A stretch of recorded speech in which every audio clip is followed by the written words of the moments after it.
Hello.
Hello, Alan.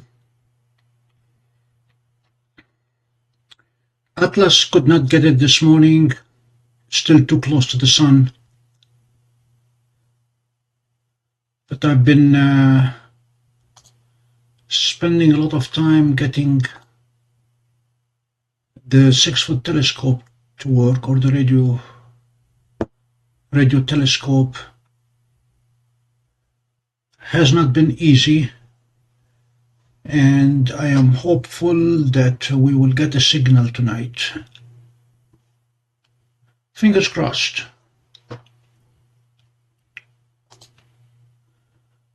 And for some reason, radio telescopes behave exactly the same way as optical telescopes.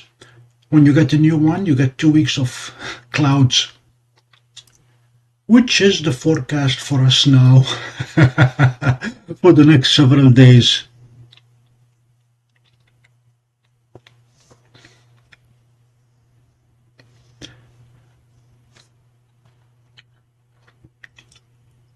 I'm going to go take a picture of the telescope and I'll be right back.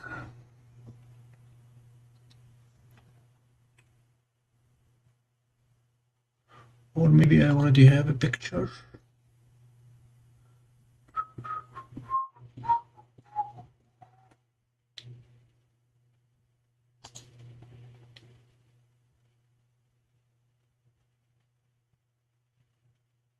I saw the Dwarf Mini.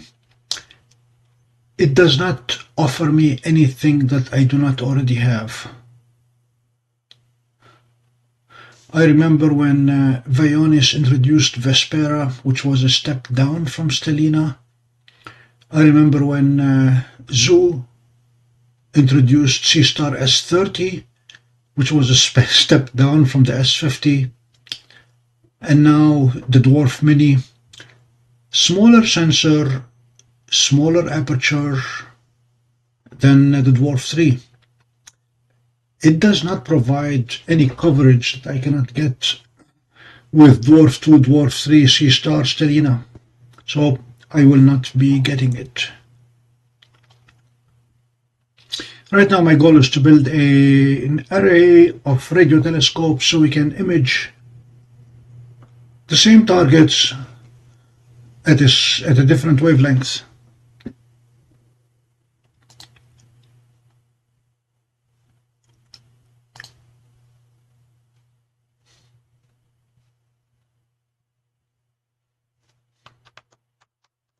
Looks like we may be getting the semblance of a hump.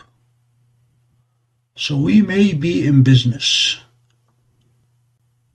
I hope so.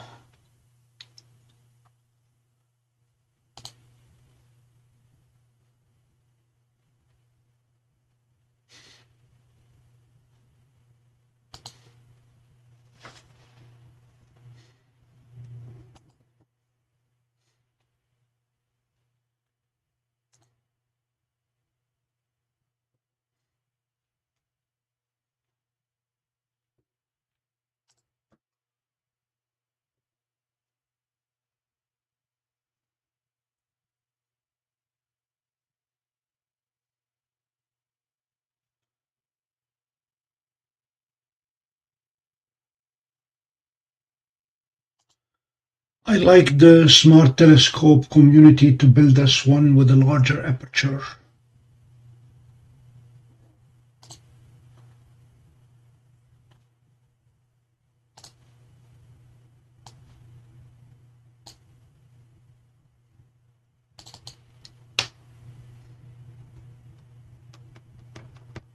Hello, ISO Big.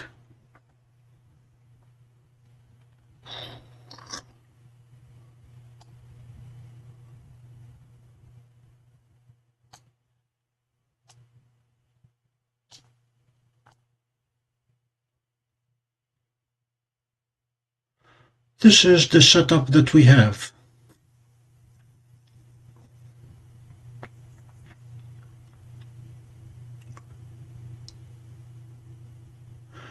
The big ugly dish cleaned very well. I was able to break it into 4 quadrants and spray painted it black.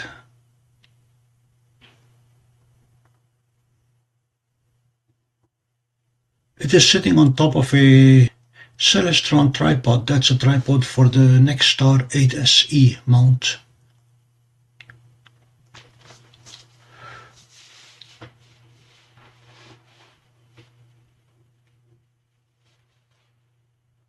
Yeah, that's the new 585. I have the old 585 and I use it for the big scope. I'm very happy with it.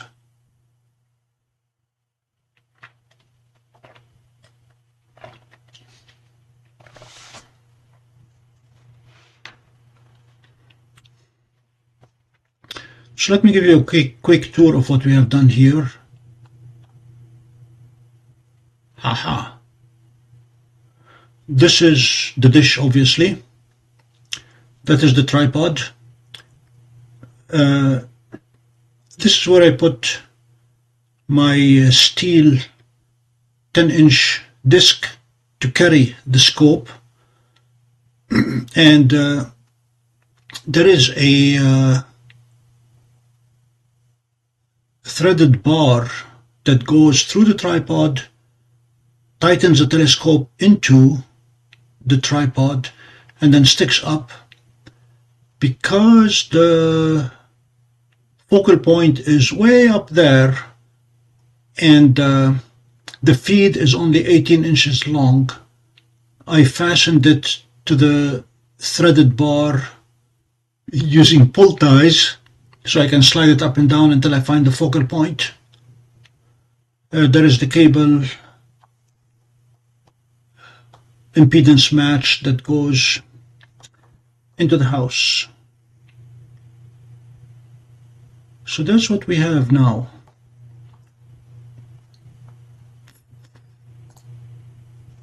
Voila.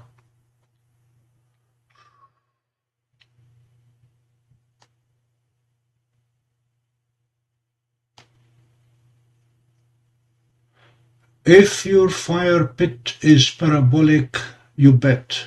I mean, yes.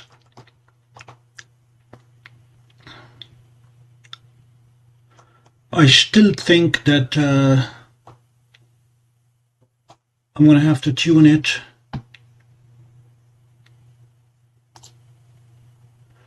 Might as well capture some data.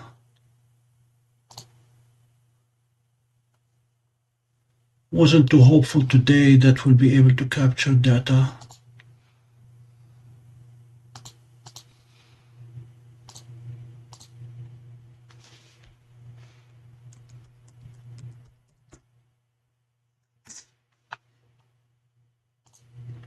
select folder, and start saving.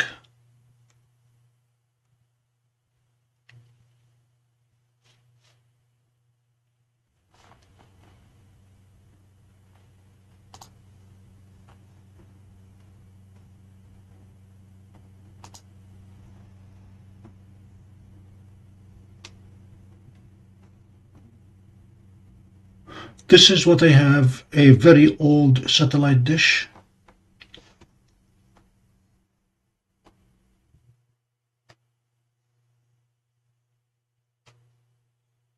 No, no, sir. Let me type the sequence of the setup.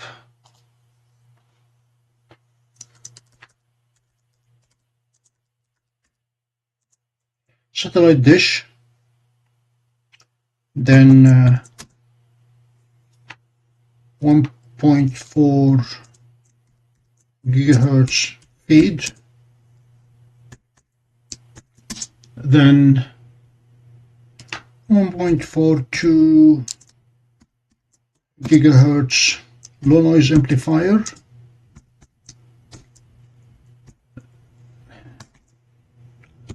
then a software defined radio, then a PC with the proper cabling in between.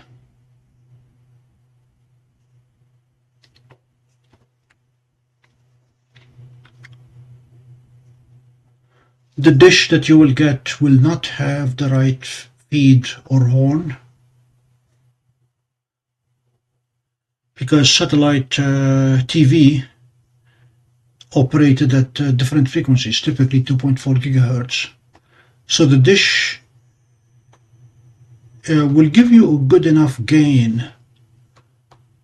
I don't know how much gain it is giving me. I'll try to pull up a diagram from past nights, but I wanted to keep the setup, everything from the dish inwards. I used the very same equipment, and the only thing I changed was the dish to see what we get.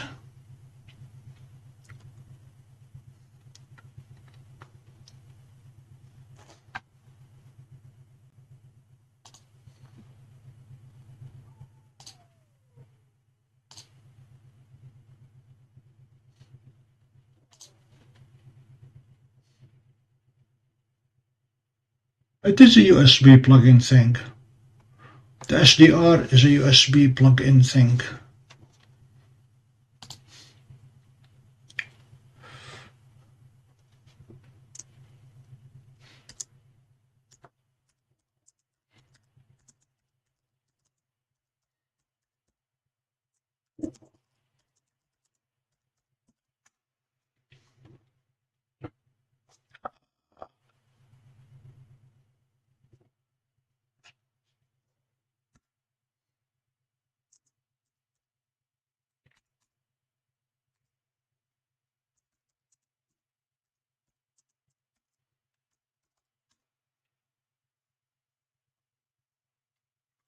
Looks like we are getting a peak.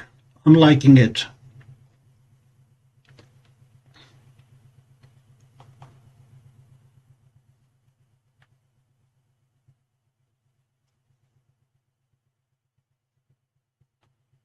Not really. Alan, we are looking at emissions from neutral hydrogen. There is no neutral hydrogen on the sun. It's all ionized because it is a little bit hot up there. You can do radio astronomy to image the sun, but it will not be this setup. There is an awful lot of emission from the sun, obviously. You will need different frequencies, wavelengths.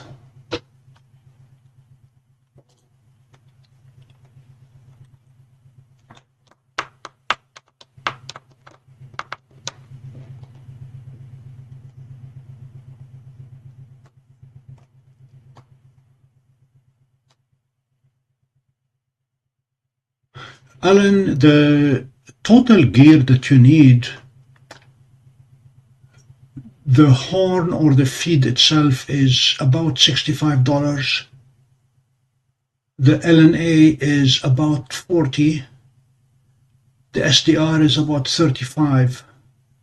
So, and you pick up a dish from a dumpster or somewhere, your total investment, hello Bill, is going to be a couple $100 at most. So looks like we are getting a little hump in there. Bill, let me show you what I showed Isobig and Alan earlier. This is the setup. The tripod is from the Nexstar 8SE Celestron from the mount. And right here, I don't know if you can see it, you probably can on your monitor, is a 10-inch disc. I bought it off Amazon because the one that was on the scope was totally rusted. So I found a 10-inch, ordered it, tried to drill holes through it, and my drill bits just would not do the job. So I went to the local hardware store. The manager is my neighbor, and I asked him if he has a good bit to go through the steel, and he said sure. Here's a Cobalt Milwaukee, and he said then casually, do you want me to drill the holes for you? I said, will you please? 45 minutes later and 6 different bits. We had 4 holes in that stainless steel hardened piece of metal. So that's what's holding it together. The dish is sitting on it and it is screwed through it. That's why we had to put the holes. Right here, straight up, is a threaded bar which holds the dish to the tripod. And there is the feed. The feed is only 18 inches long, and after I computed accurately the focal point of the scope, you take the diameter squared and you divide it by 16D, the depth here. It gave me 28 inches. The feed itself is only 18. Hence, I pull-tied it to the threaded bar so I can slide it up and down for fine-tuning.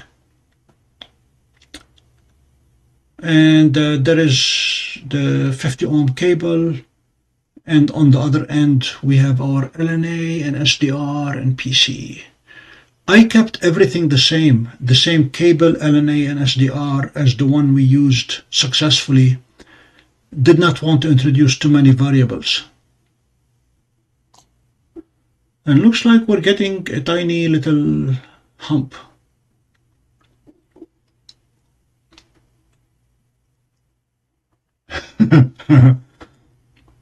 The funnier part, Bill, is out of his frustration, he reached into his junk box and pulled an old bit that is used to drill through wood, and that's what went through the steel.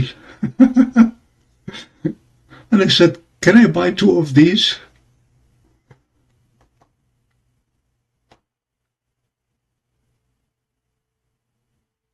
I have not done any fine-tuning. You guys are watching First Light.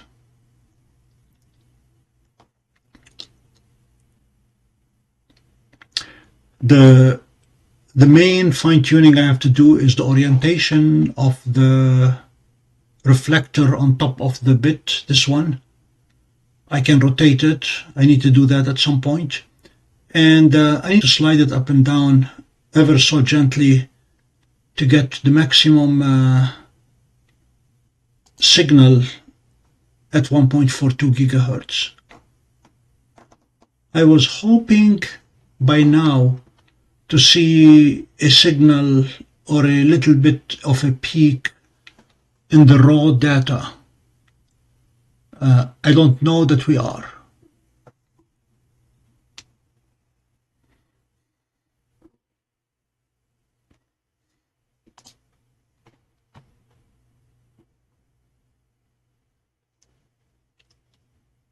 It's amazing what a good coat of paint can do, both to people and to old hardware.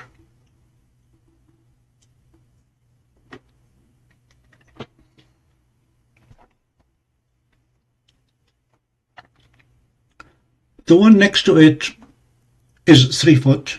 This is 6 foot.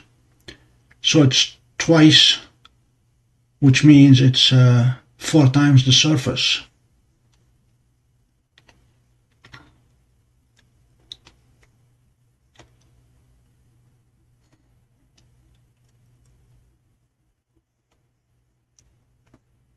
I am sure we will be optimizing. I mean, might as well. The one thing that I could not find an answer to anywhere is whereabouts in this plastic part is the antenna. I know from the math that the distance from here to the focal point is exactly 28¼ inches.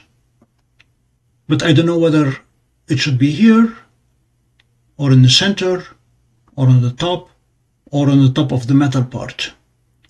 And that's a whole 4 inches worth of sliding up and down to see whereabouts the focal point should be located. Right now I have it at the very tip of the aluminum, expecting that the reflections will be going off the aluminum and into the center. But yeah, I am prepared to slide it ever so slightly up and down to see what we can get.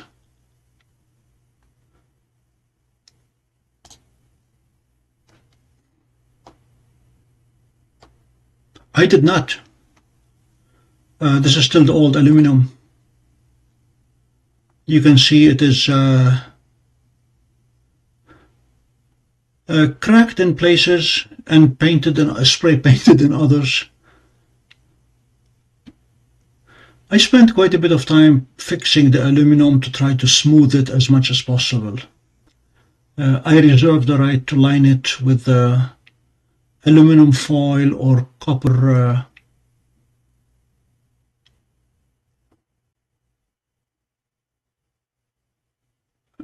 mesh in the future.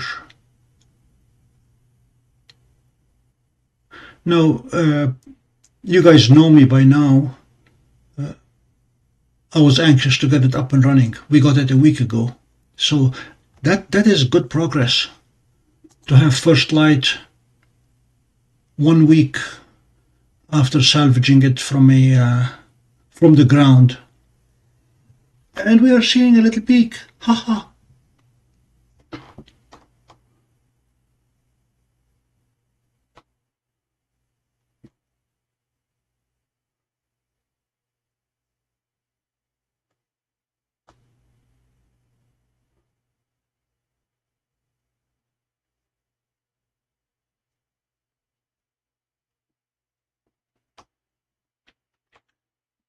Alan, the big question you have to ask is your fire pit cover parabolic? Because all that this big guy is doing, it is receiving signals, very faint signals from all over, and everywhere they bounce, they are reflecting at exactly the same point from any place, and that's the amplification that we are getting. If your fire pit cover is spherical, then it's not going to reflect things into the center. It has to be parabolic. You can buy a parabolic dish, a 3-footer, with a feed for under $100.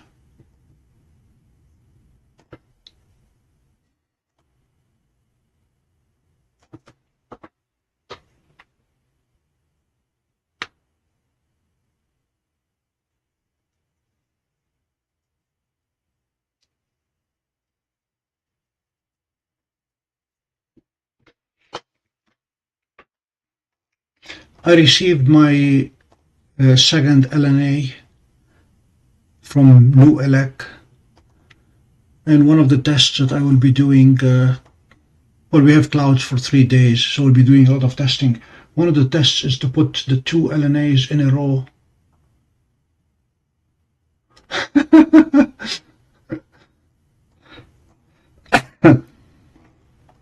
Yeah, I transported mine a little bit shorter distance than the James Webb. So I'm going to try putting the 2 LNAs in a row to see what they will give us and if they will saturate the input of the software defined radio.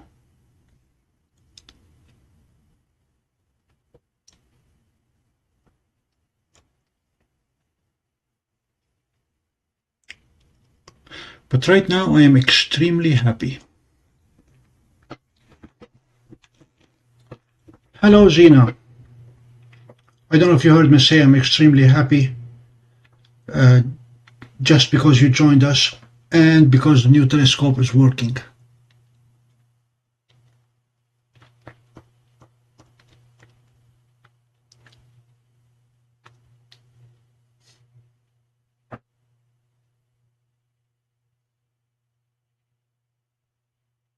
I don't know, I wasn't there for the first telescope.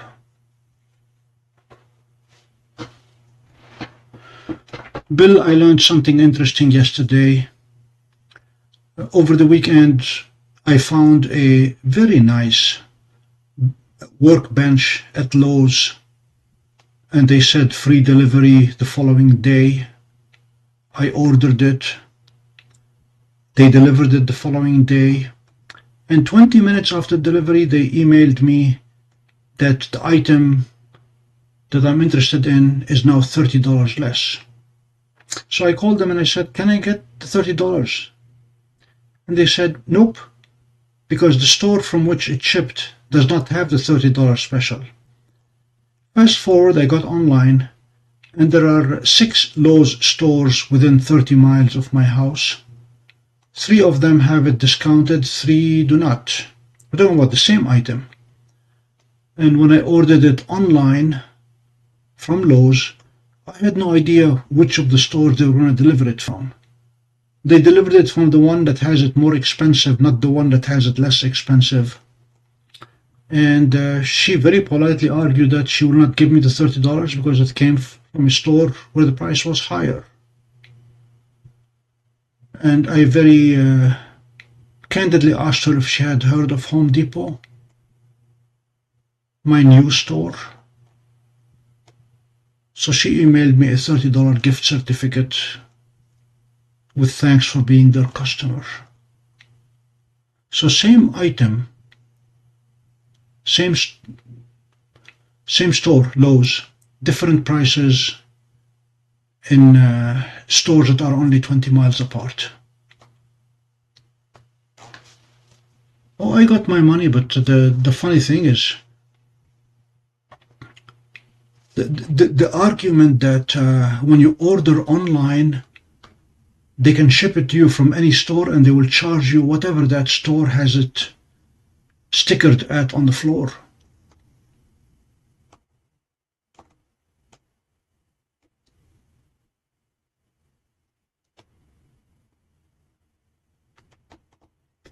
And the other exciting part, I was in Oswego today.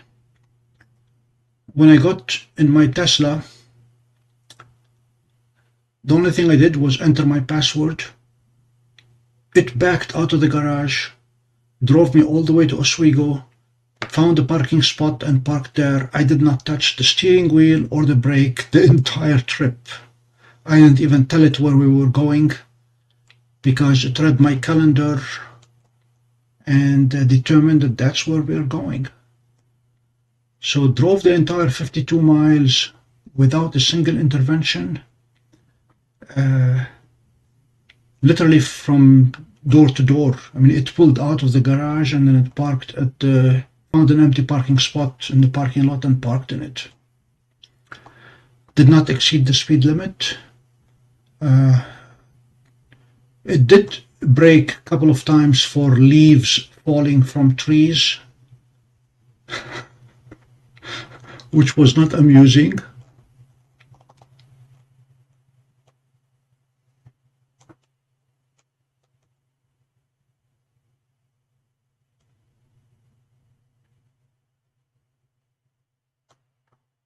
Zena, I wasn't threatening, I was planning to fire them. A day earlier, I fired Chase Bank because when I placed the order for that bench, Chase declined it on my credit card, saying it was an unusual purchase. What? I called them and said, please close my credit card. Don't want to do business with you.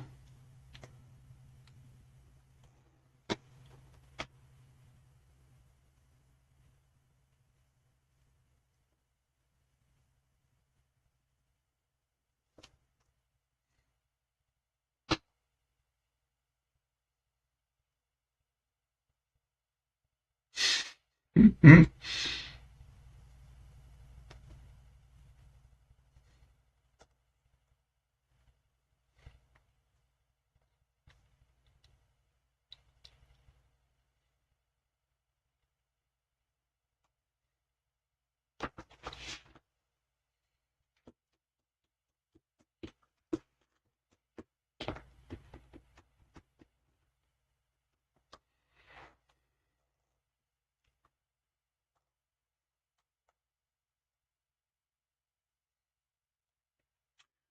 Zena, customers like us with an attitude are the headache for many in the retail business and industry these days. We do not put up with nonsense. We just walk away to the next guy.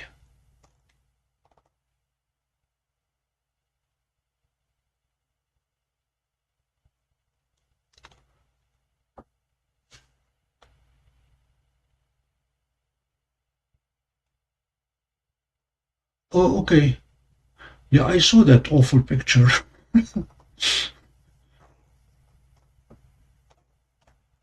There is a rumor that we might have a comet that we'll be able to see from here tonight.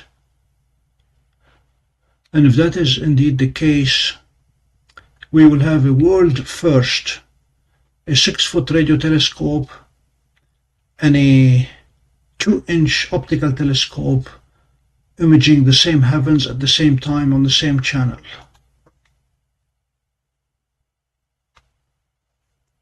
Now, the next big step for us in this radio astronomy journey is to gang up 2 telescopes, put them on the same target, and combine the data together to improve the resolution. And the one target that I'm really anxious to view is Bode's galaxy and the Cigar galaxy M81 and M82. Apparently they interact with each other extremely heavily at radio frequencies, and pictures of the 2 of them dancing taken with radio telescopes is just absolutely gorgeous. So yeah, I'd like to do Jupiter, and I'd like to do bits and pieces of the Milky Way.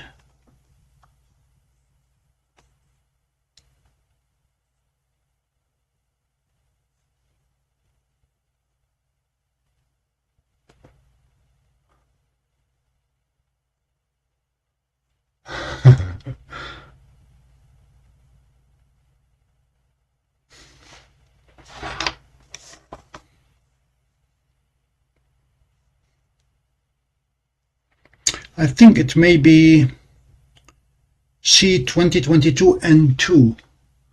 Let's see if that is the case.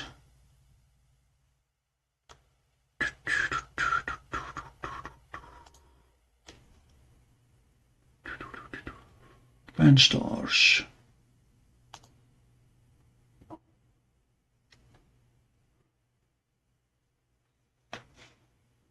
Initially, they will be about 40 feet apart. Eventually, I may move one of them quarter-mile away. And really, ideally, put one 3 miles away at the cemetery and one here, and have them both aimed at the same location. Once we get the software working, that's a leap forward, but I think we'll get there.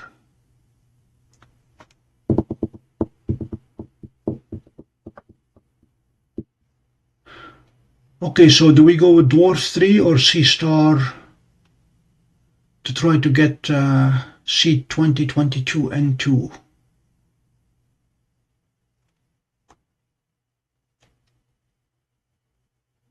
Did you see the very large array in New Mexico? They have the 20-some telescopes on a railroad track, and they move them on that track to whatever spacing or configuration they need them to be.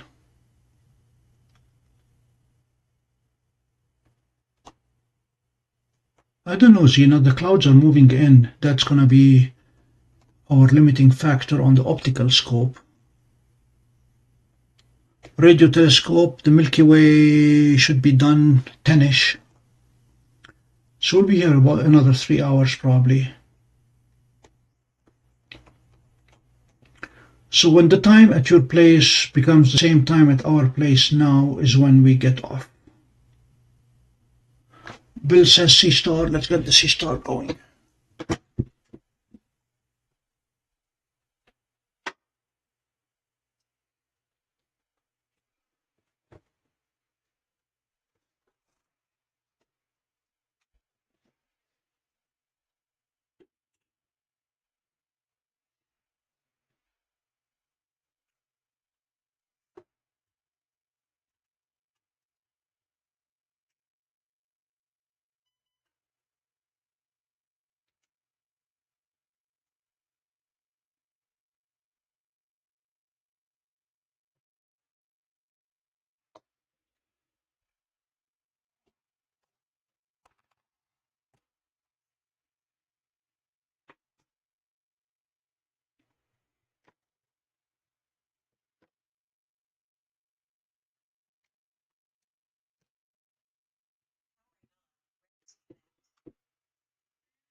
I don't think there are railroad tracks in my future.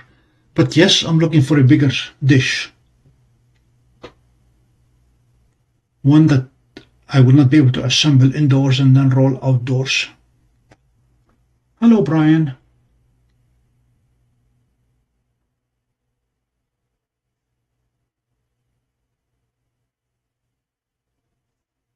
Tonight we prefer Seestar. Seestar has the bigger aperture and which means better quality images, but Dwarf has the larger field of view, and it allows Milky Way imaging and things like Andromeda, North America Nebula, California Nebula, and so on. Seestar can do them now with Mosaic, but Dwarf can do them from the get-go.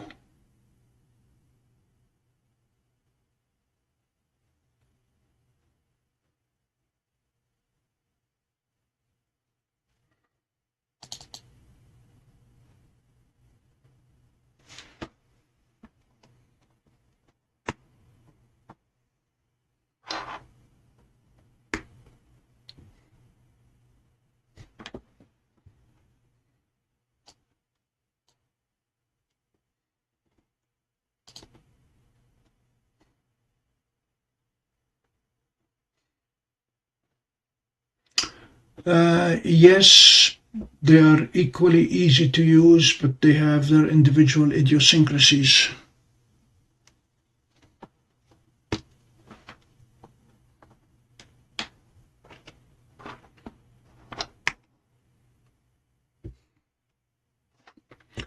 DWARF calibrates away from the target and then goes to the target. Seestar goes to the target and then calibrates at the target, which makes DWARF more suitable for challenging targets. Right.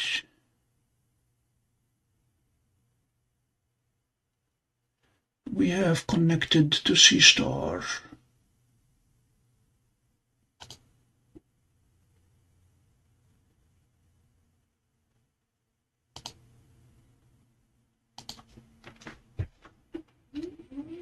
Hi, Toast.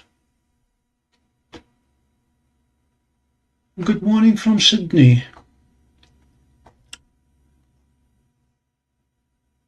Is this our good friend Stanley, WRX 2001? The new dish is hearing stuff.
Okay, Seestar is connected. Let's see where we can stick it.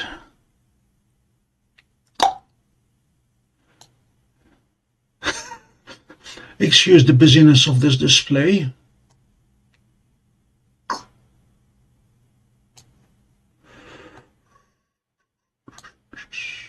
Stargazing.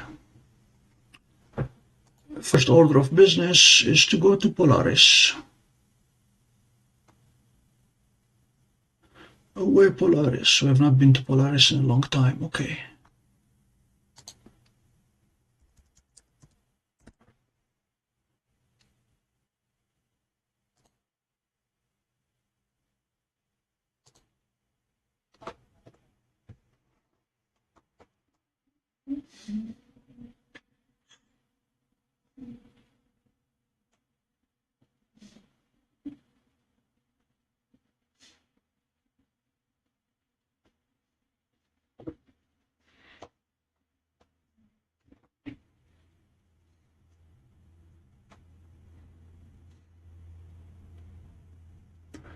The only steerability right now is by changing the length of the legs on the tripod.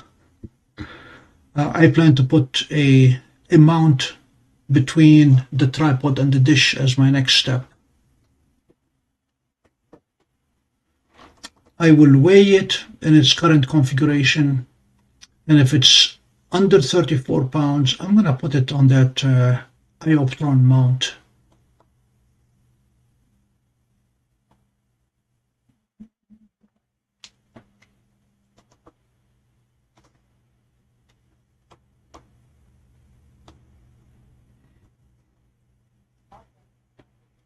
Well, we have Polaris. Let's do due diligence with focusing before we go anywhere. And then we're going to open up Stellarion to control Seestar just in case.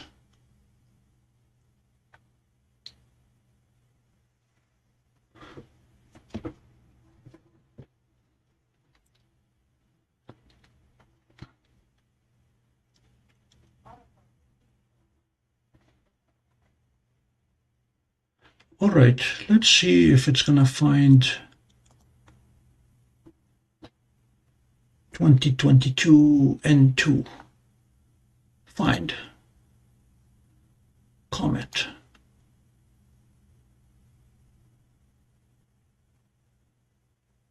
Ain't on the list. Let's refresh anyway. Updated. Let's search for it by name.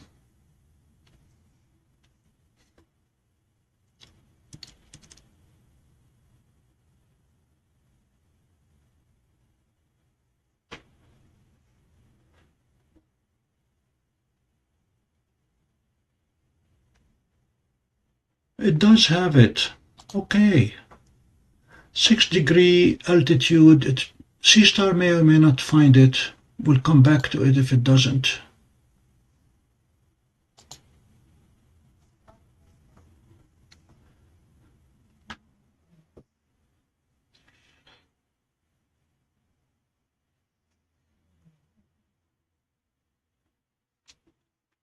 Bill, remember, I'm an engineer, not a perfectionist. I just wanted to get it working, and I think we did.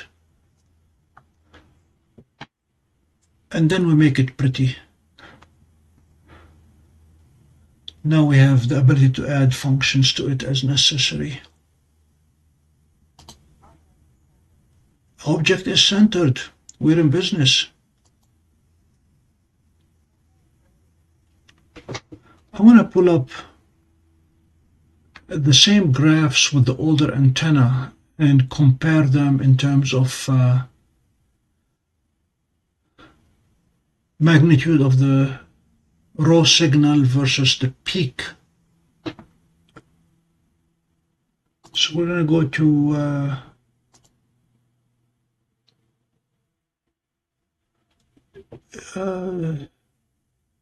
the live view of a few days ago when we had a good night.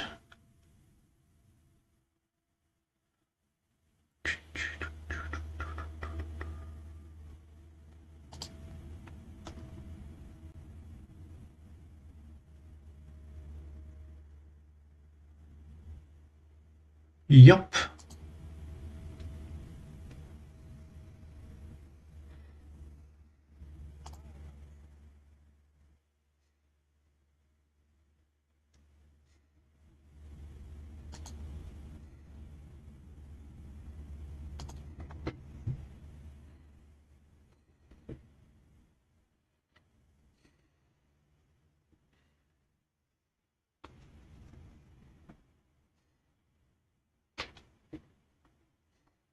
So we're looking for about the same time of the night.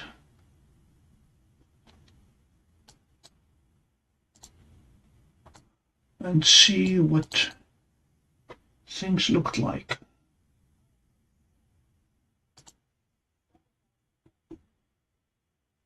It said autofocus failed.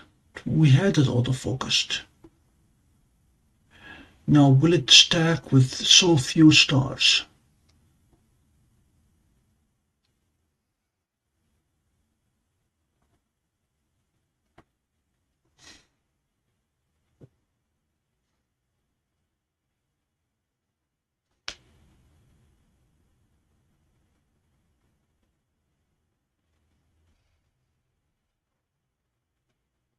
It ain't stacking, Bill.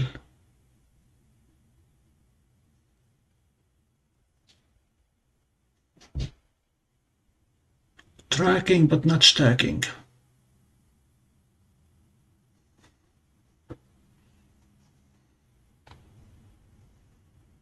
Okay, we're stacking. Magnitude 14.5. Let's see how long it's going to take to actually see it.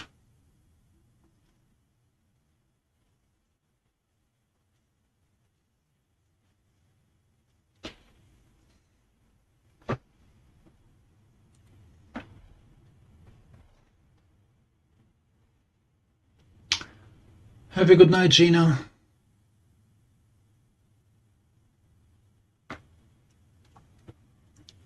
And the clouds are starting to entertain us, as you can see from the sky cam.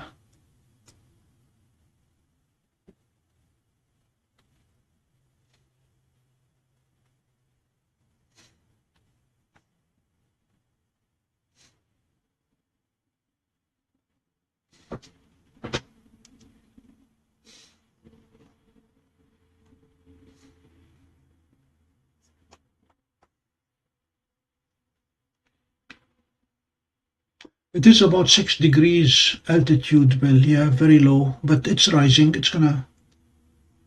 Things will be getting better in the next half hour or so.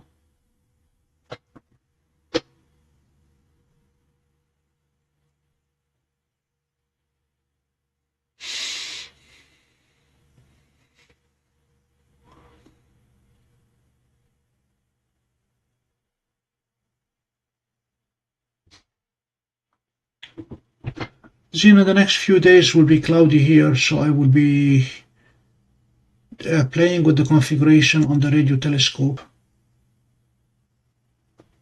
You may have heard me mention that I received my second LNA, low noise amplifier, and I'm going to test putting them both in series and see if that indeed improves my signal to noise ratio, or if they're going to saturate the software defined radio.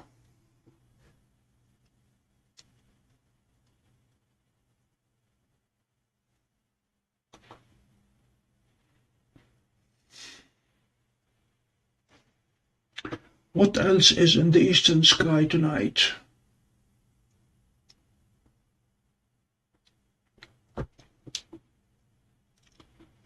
Yeah, jet streams, that's Bill's domain.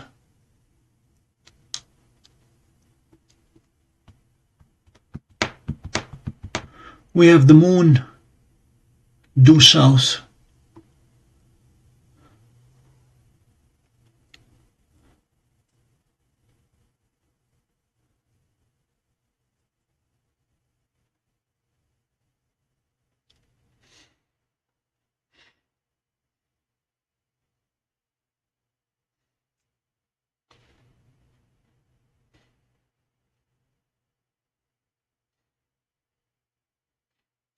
Good luck with Dwarf 3, Bill.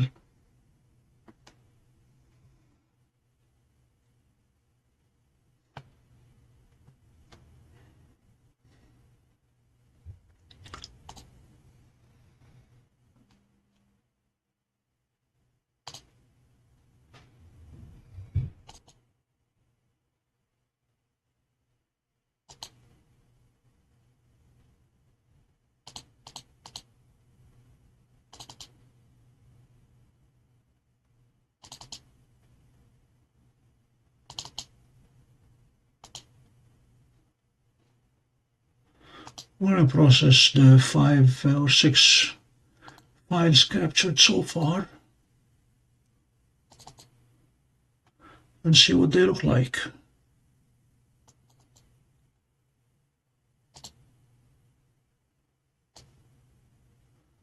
Okay, we're running out of real estate here.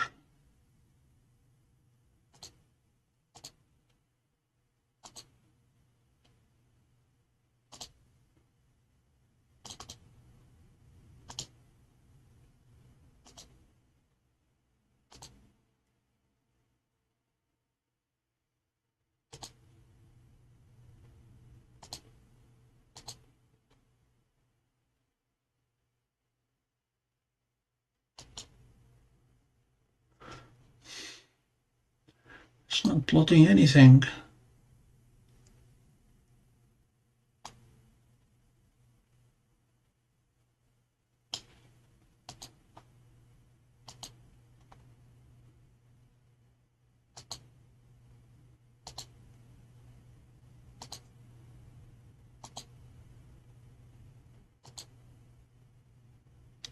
Okay.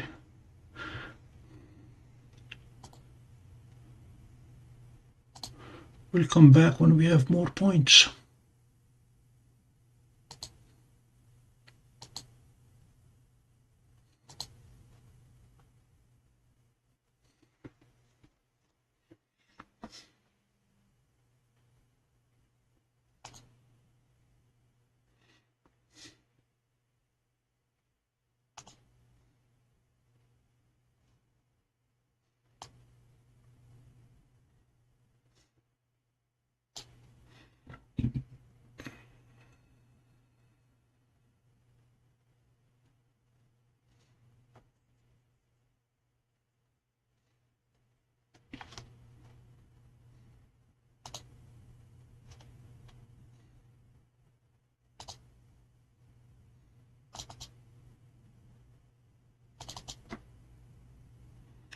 Files look okay,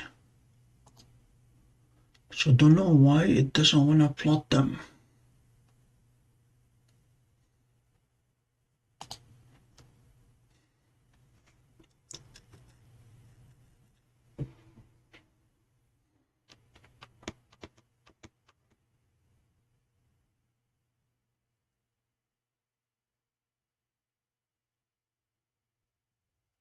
It will be more noise toast, but hopefully more magnitude as well.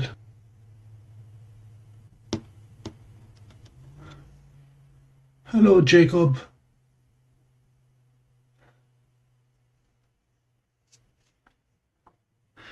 Jacob, we got the 6-foot dish to work, and that is tonight is first light.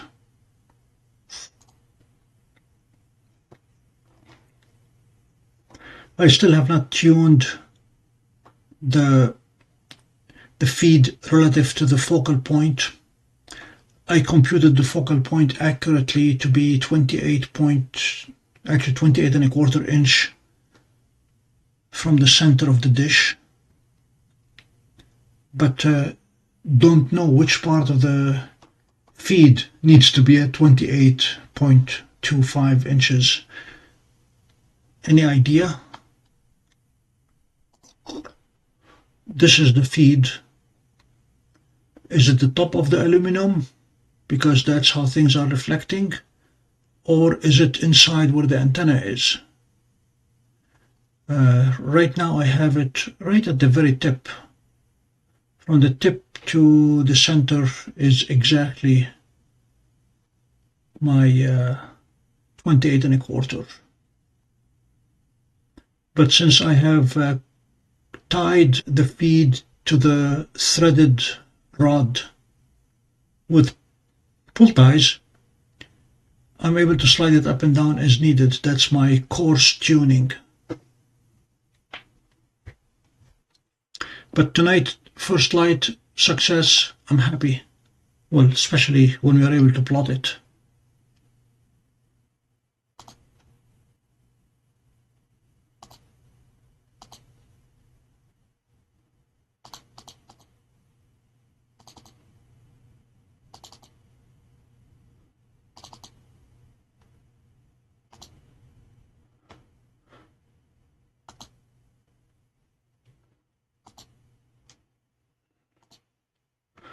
first attempt at plotting did not give us anything.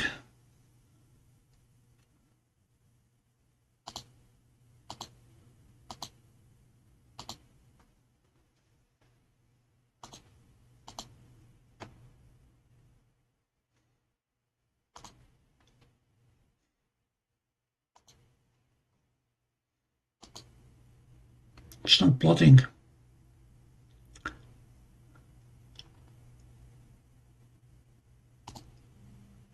It's not plotting anything.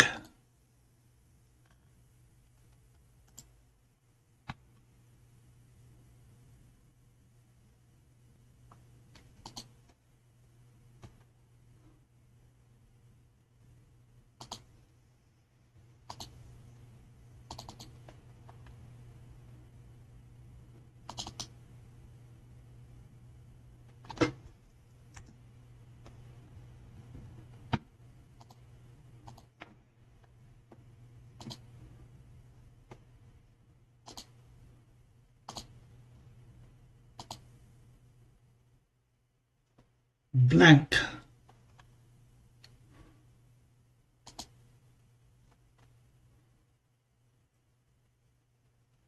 The files that we are looking at are good.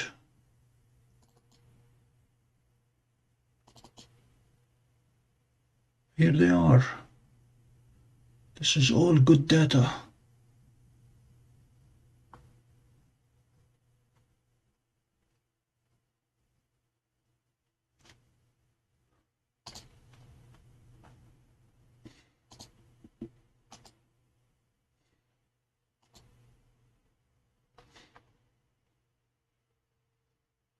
We have data.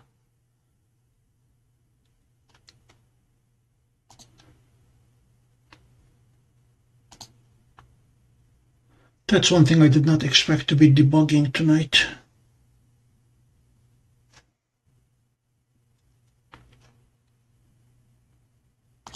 In the meantime, we're looking for a comet. No sign of it yet.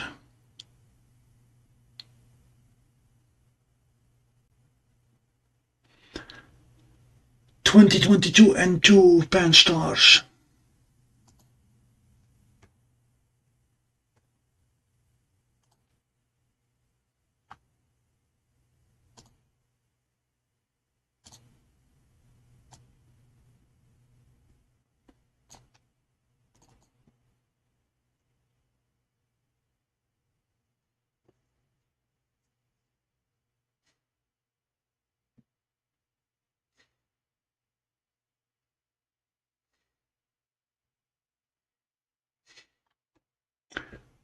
SCG eventually.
Hello, Steve.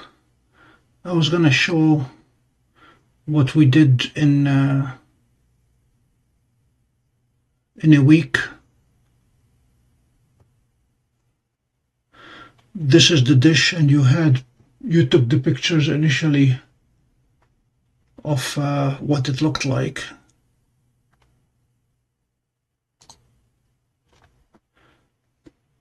Broke it up in 4 pieces, repainted the whole thing, well, scrubbed the rust and the flaked paints. The bottom part of the mount was totally rusted and unsalvageable, so we got a piece of a disc to replace it, reassembled it, put it on a Celestron tripod, and this is the threaded bar that I'm using to hold the dish to the tripod, and mounted the feed with the pull ties for now. Measured carefully from the base to the top to be exactly at the focal point up here, and wondering whether the focal point should be up here or where the antenna is. It's going to be trial and error for the next few days, but for now, for first light, we got the little dip. Now if we can convince the graphing software to graph it, I will be happier.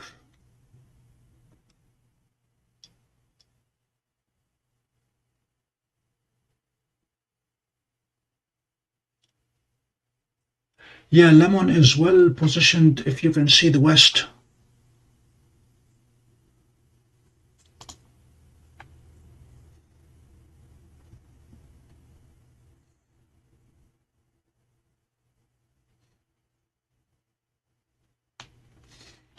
I'm going to pull up Stellarium to see if we are even remotely in the vicinity of where the comet should be.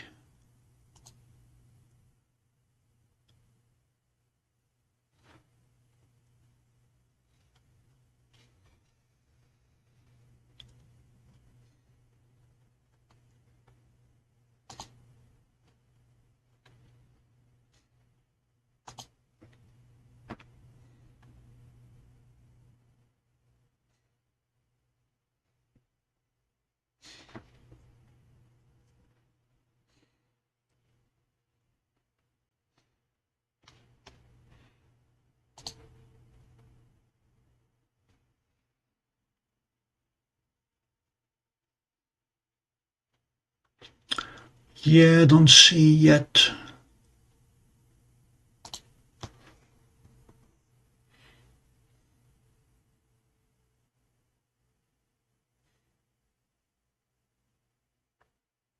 Oh, it is right above the Pleiades.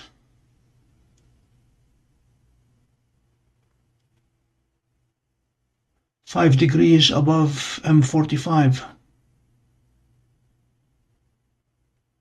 4 degrees above M45.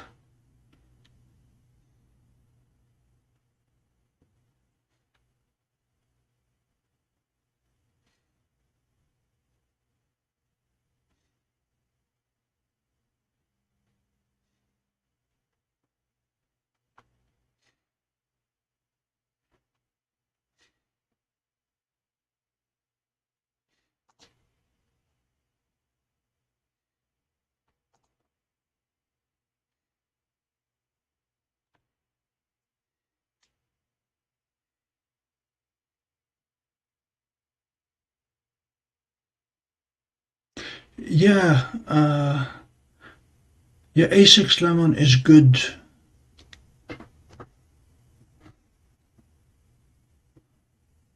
I debated whether to go to the cemetery tonight and image A6 or to try to get first light on the radio telescope. Guess who won?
We have a comet.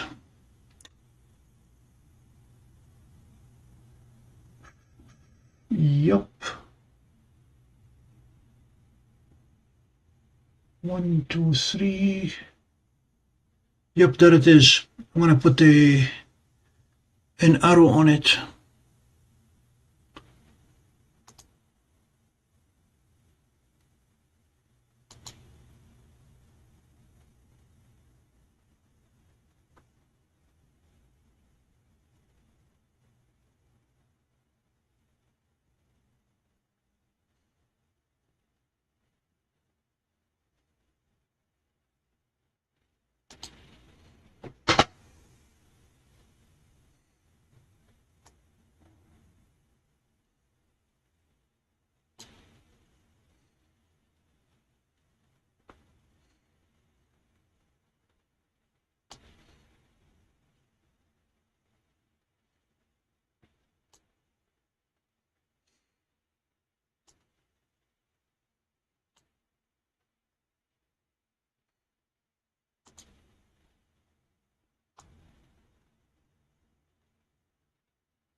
Okay, the arrow is on the comet and verified it on Stellarium.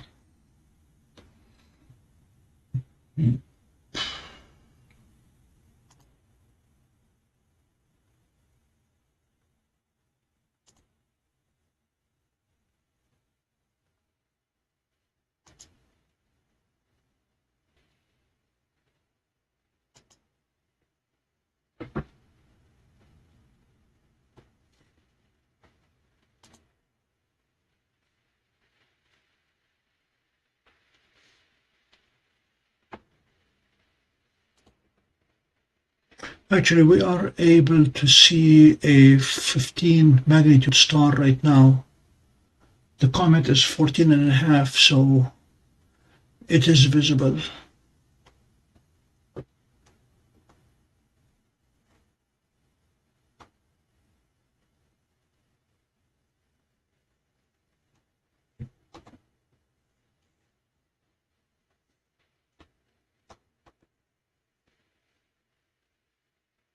Yeah, Stellarium, the app showed this pattern of 3 stars, with the comet being the 4th in this trapeze, if you want to call it that. We're going to sit on it, let it take shape.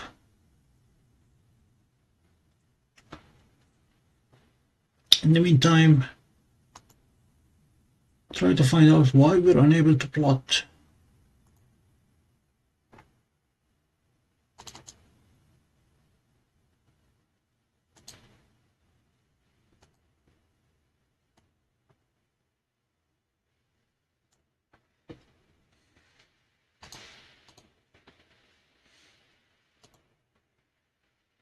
Gonna go to an earlier day where we knew we could plot.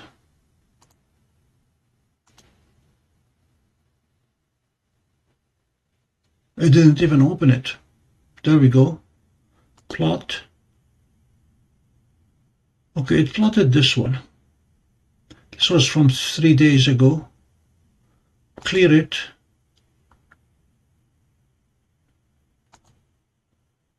Clear the plot. File, open. Can we look at tonight's data?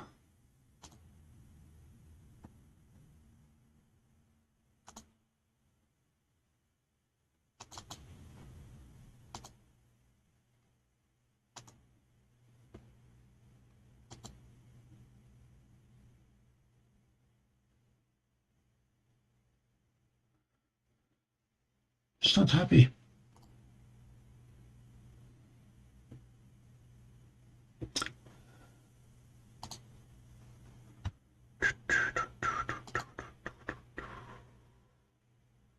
Clear.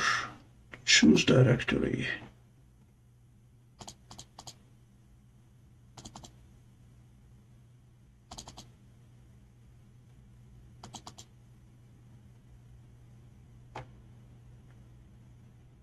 10 files.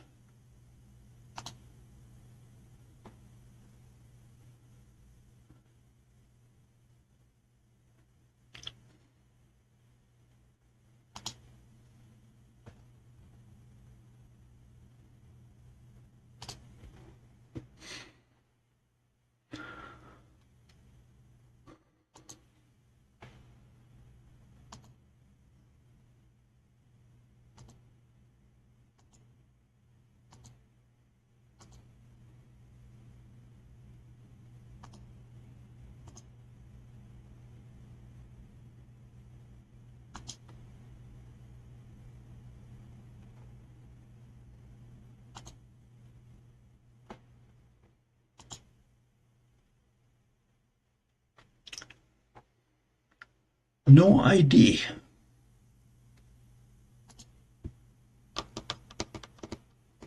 It's giving me minus infinity here for some reason, which is causing a scaling issue.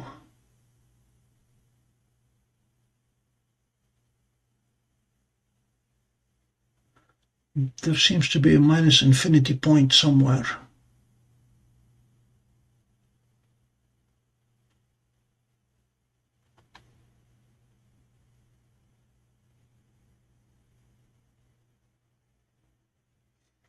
Rather than try to resolve the issue now,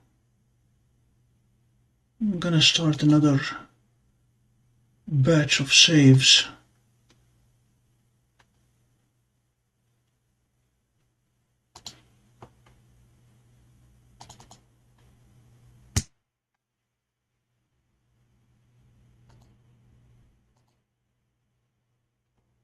And see what we have. I'm gonna try to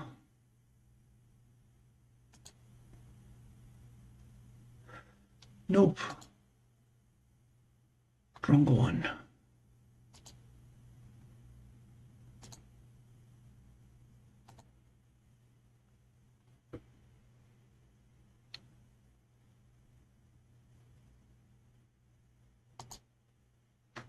Okay, that's more like what I want to do.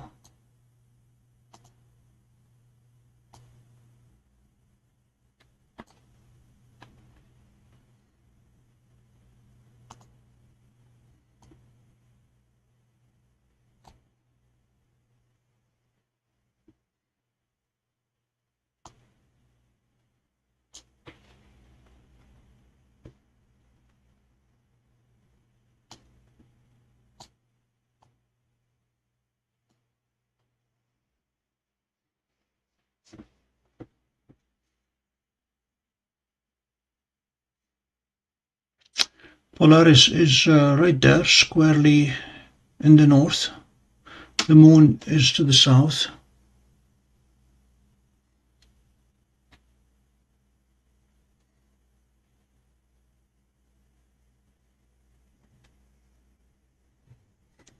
Hi, John. For some reason, the software to plot what we are seeing does not want to work. It's creating a minus infinity point and squeezing everything else to a tiny straight line. If I move this one here, we have a Milky Way. Nice. Okay, there's the Milky Way. And we make Seestar bigger. There we go.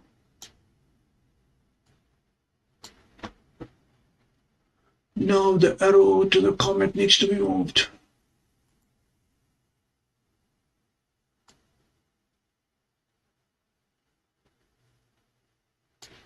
Voila.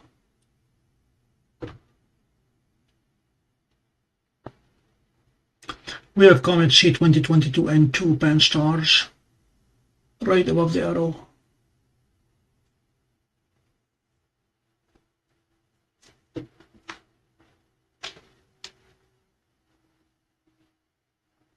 John, I'm gonna ask Alex if I can, should not put two LNAs in a row. Or I can just try it and have a fire extinguisher next to me.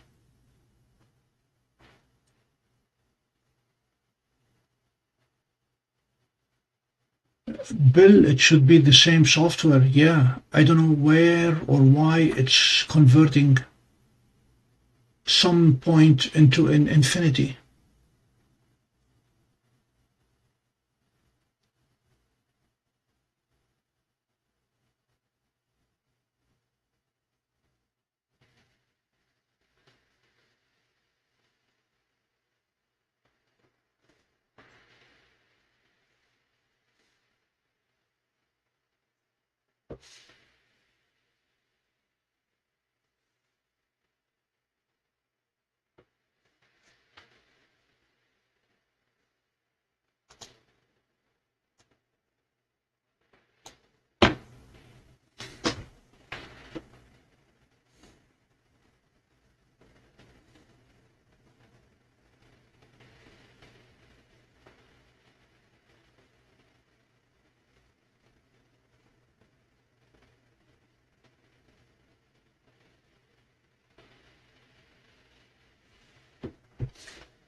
Thanks, Jacob. Let me get on.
Okay, Jacob, when you say you sent me a message,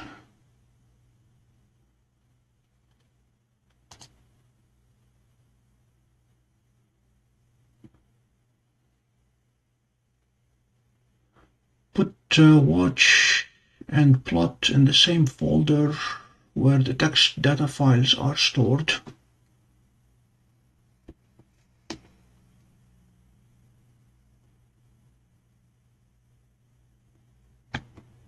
Okay, we'll start by downloading the Python.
Okay, open PowerShell in that folder.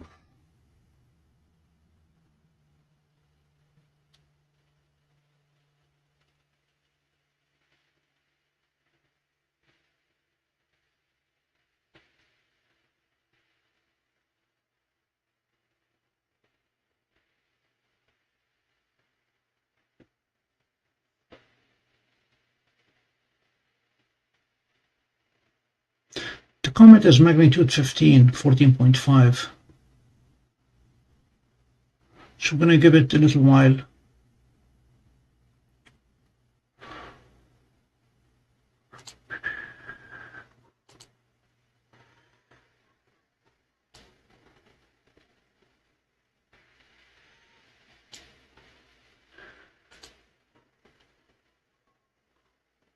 Okay, so I'm opening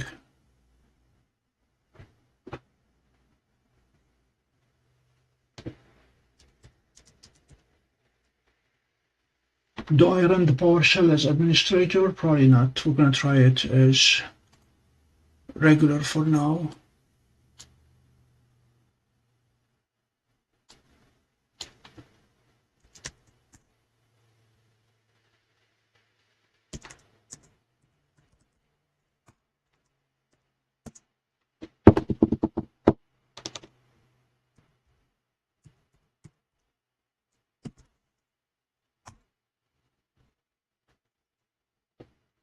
And then run. Whoa.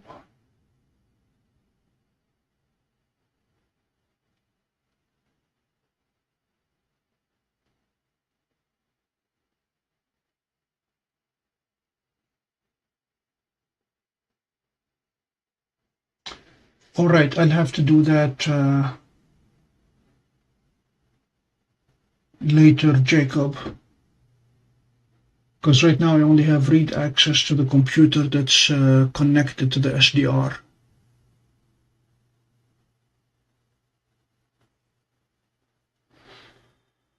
I can see the comet, Jeff. Yes, positive.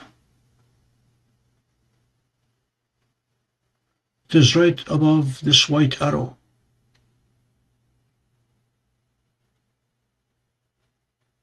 Which is above the red arrow.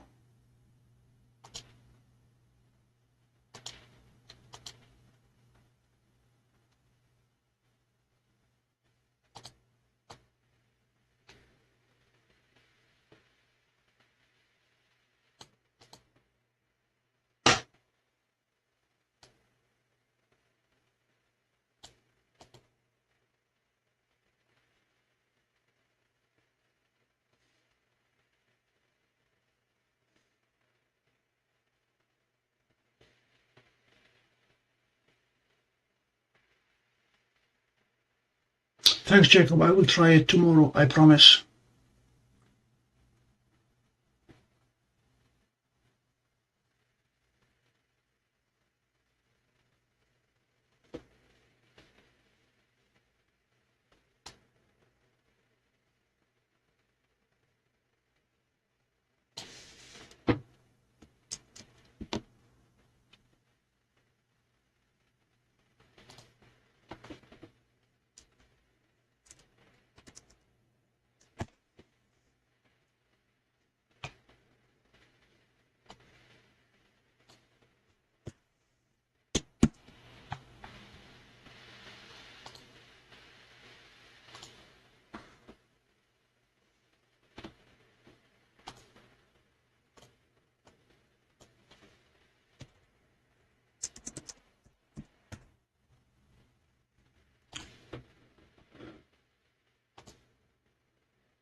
All right, let's see.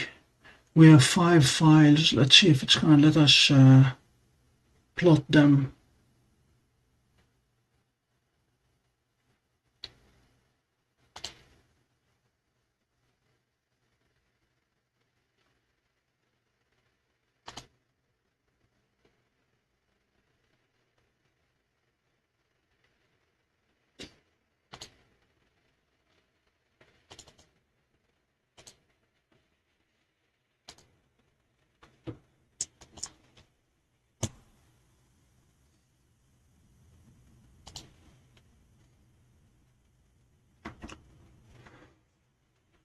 And let's make sure that they are clean. Okay, there's the problem. It's showing a 0 as the first reading.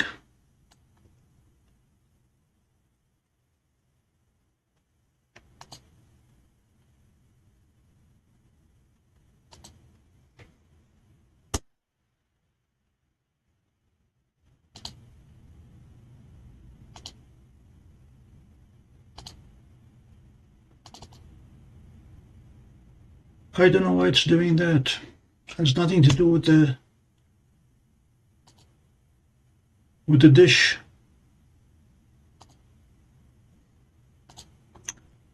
Let me go back to an earlier date.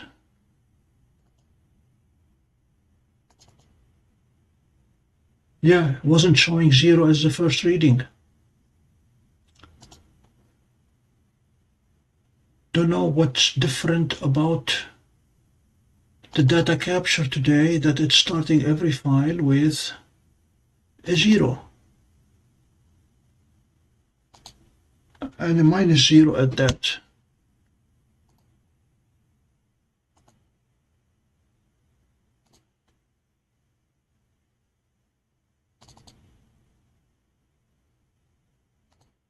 Strange, strange, strange.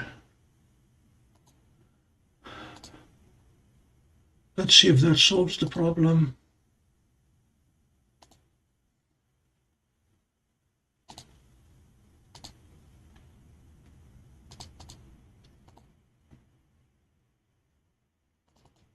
That's right, Microsoft stock is down today, so this must be the reason. They're sabotaging us.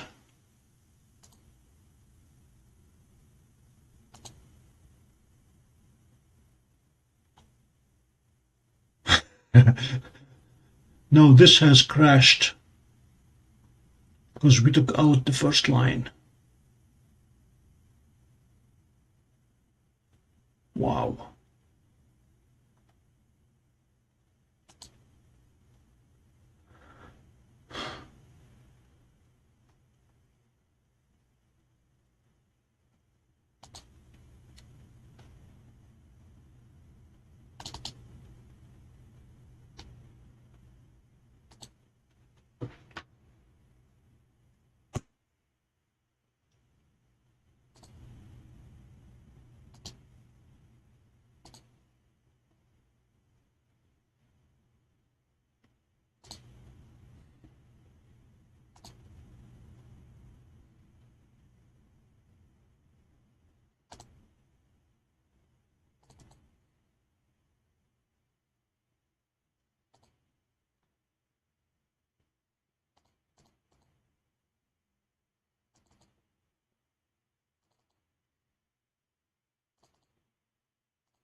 All right, success here. Nope, this one.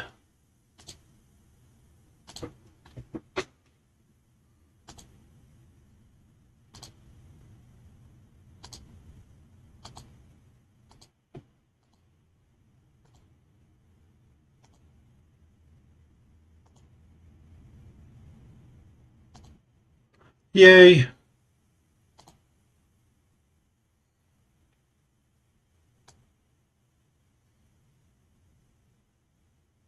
And that's what we have.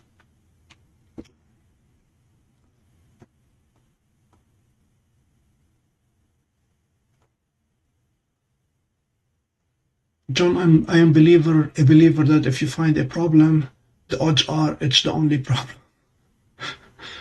Looks like we fixed it, and I really have no idea why, and I don't care.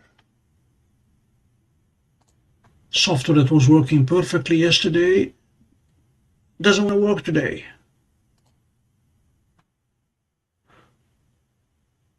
All right, we'll let it stack a lot.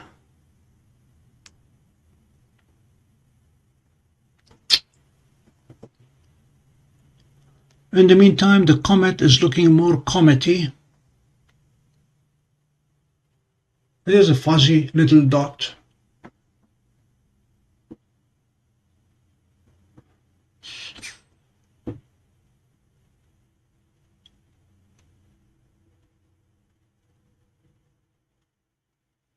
No, it was a bad text file, Bill. The IF average that's supposed to save all the data was sticking a 0 at the top, which it did not yesterday.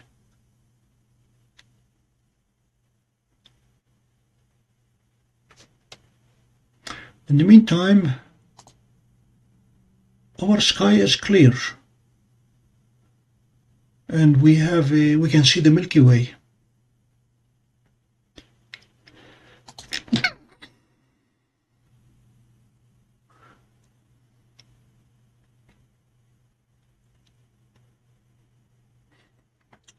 So I have a lot of work to do tomorrow.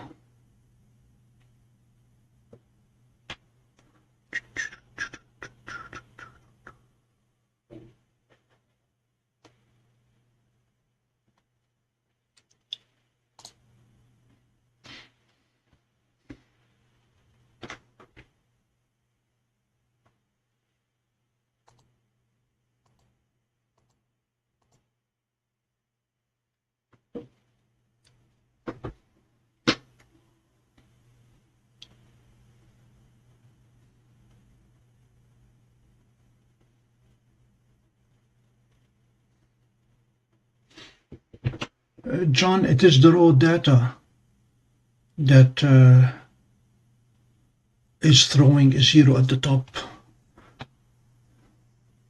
Should be able to show you.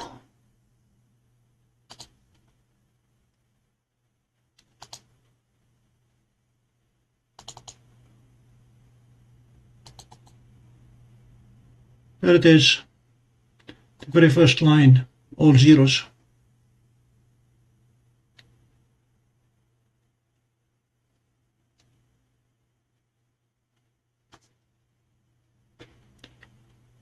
Whereas yesterday, no zeros at the beginning.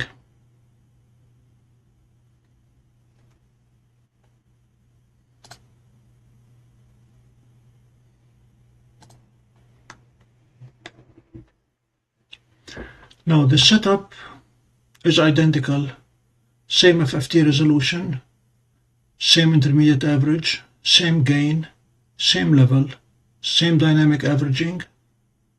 We acquired the background, same number of files to save, same delay. The only thing that's different is the date. Nothing else has changed. Even the file name is the same. So what I'm going to do for the sake of experiment is to stop the capture, change the directory to yesterday's,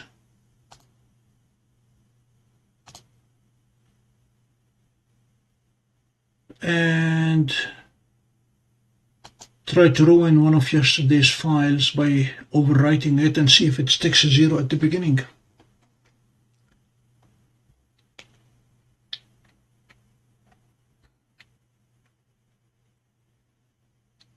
Jacob, thank you for creating a radio astronomy section to the Discord channel.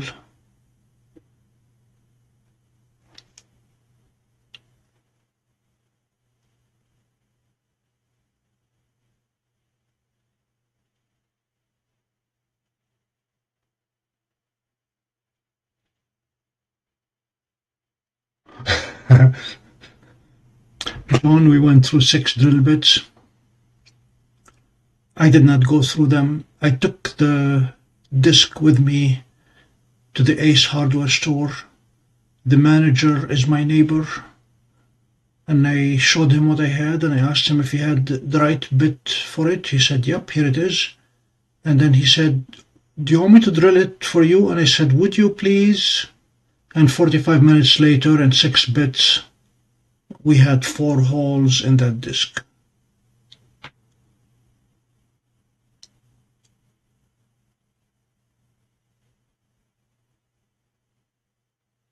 Yeah, Jeff, you were expecting 5 bits per hole, so we did better than that with 6 bits for 4 holes.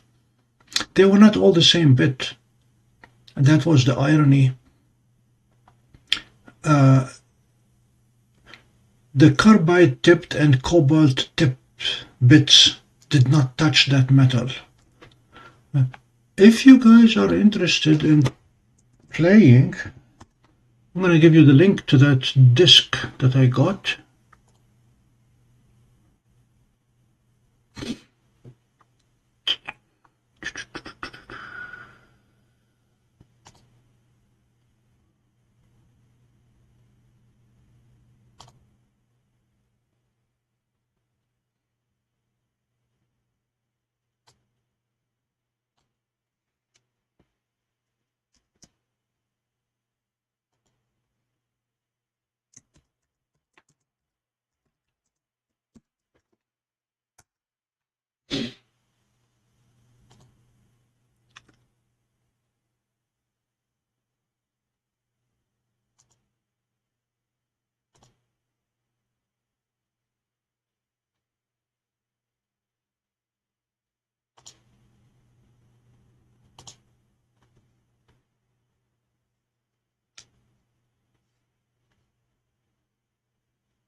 John, don't know why the FFT would have a 0 regardless what the data look like, the raw data.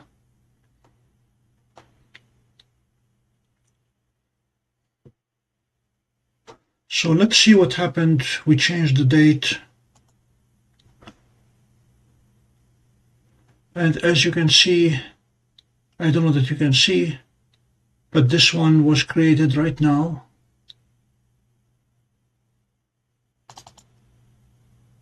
And it has a 0. So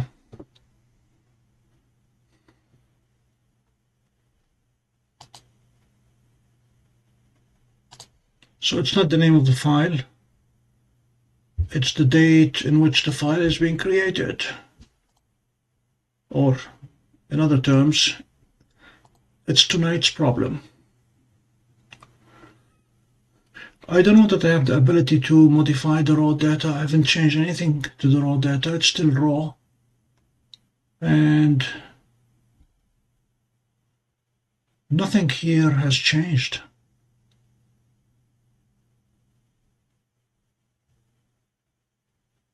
Hardware-wise, the only thing that has changed is the dish, because I'm still using the same LNA and same SDR.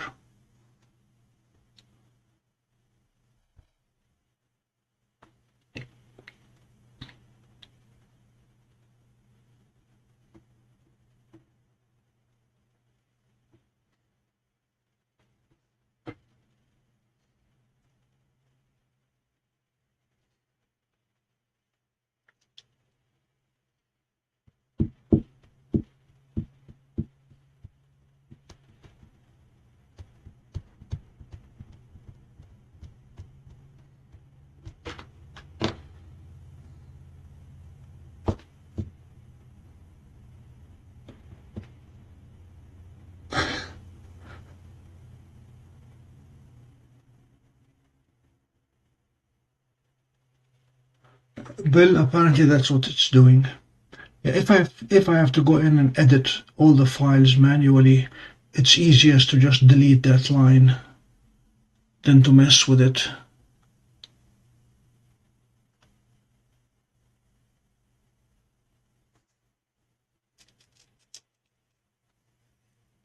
And if the comet were gonna get any better looking, it would have by now.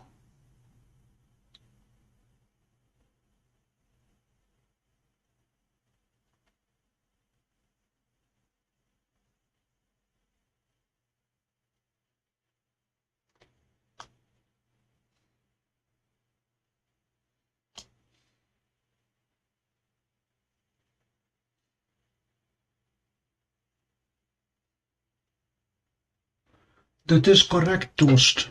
We just looked at yesterday's files and they did not have zeros at the beginning.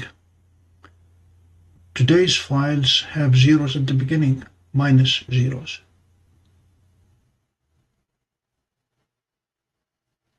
It is only at the very first entry in the file.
Anyone with any requests for targets within the Milky Way along the zenith to northeast axis?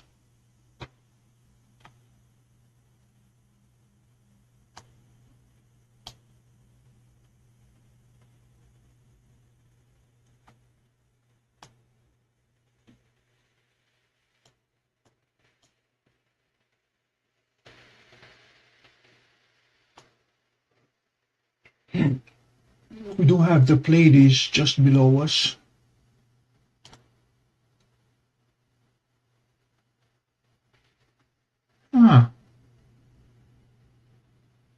NGC 1023.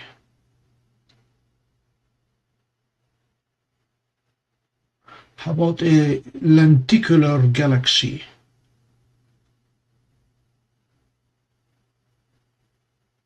Let's see what that is.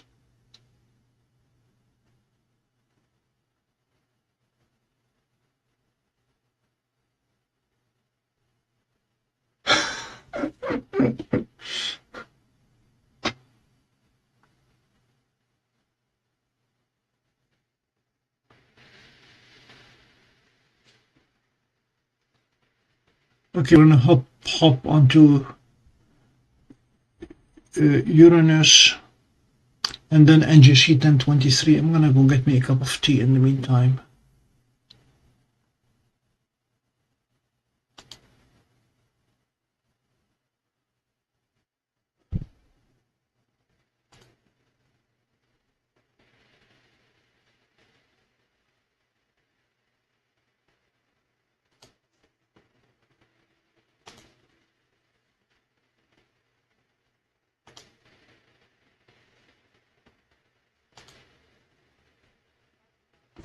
I'll be right back.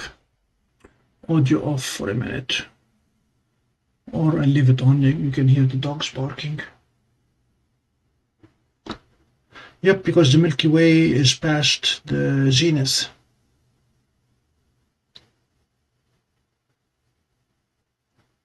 I'll be back.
I got tea.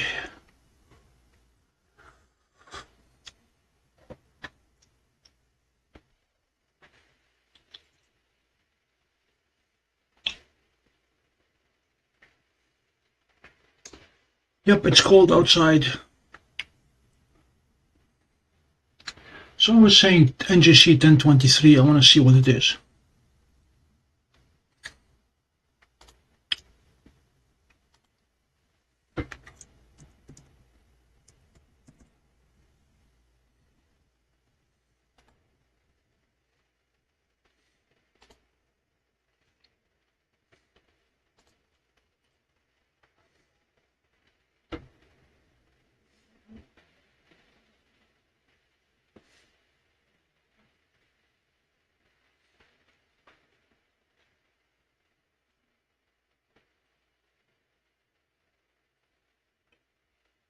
Yeah, Jeff, this is our last chance here for the next several days.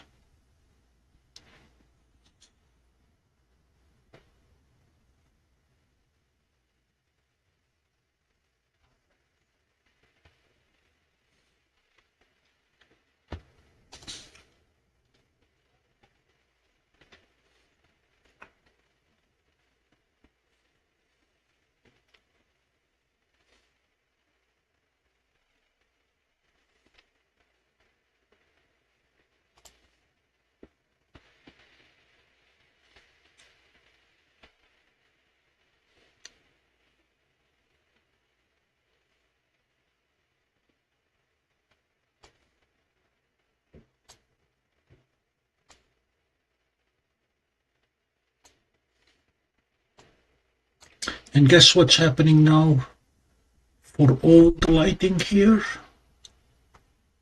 The dogs are going out potty for the last time tonight.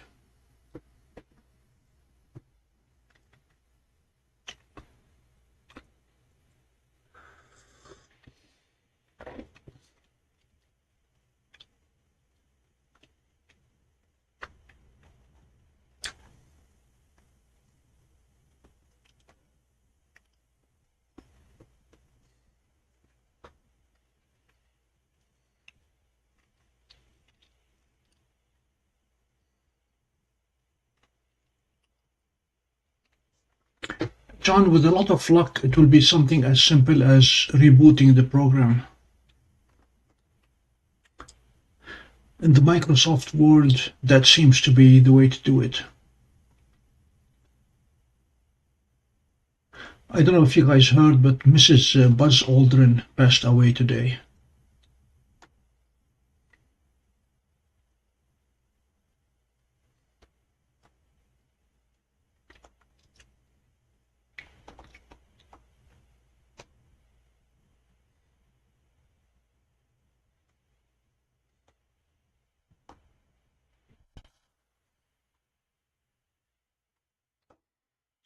It's amazing how sharply beautiful the trees are when a single light bulb is turned on outside the house. I mean, this is just a quick idea of what light pollution is all about. Okay, the light has gone off. So within 15 seconds, we'll go back to darkness.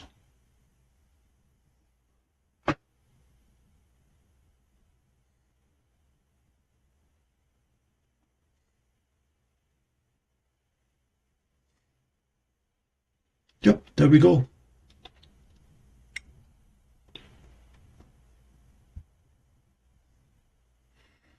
It does not take much to create horrendous light pollution.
So the Milky Way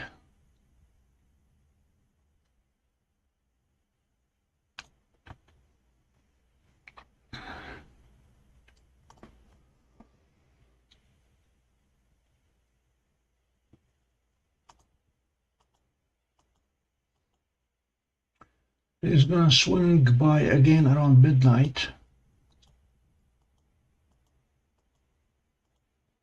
and then leave us alone till tomorrow night. Yep, around 7 o'clock again.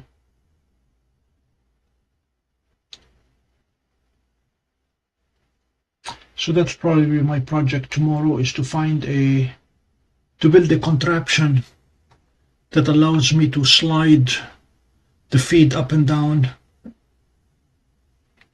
to fine-tune the reception, and then do it in real time tomorrow at 7 with the Milky Way overhead. See if we can change the magnitude of the peak.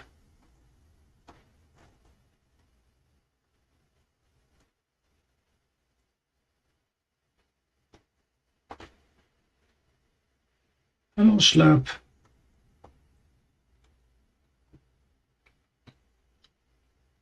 To catch you up on what we are doing, we tested successfully the new 6-foot dish rescued from a gentleman's backyard in Romulus, New York, which I dismantled, removed rust, repainted, and by the way, Rust-Oleum 2X worked perfectly. Mounted it on a Celestron tripod, and then put a feed on top of it, and we were able to capture the hydrogen line of the Milky Way on tonight's first light. The plan for tomorrow is to try to optimize the location of the feed by moving it up and down till we get the highest possible signal-to-noise ratio.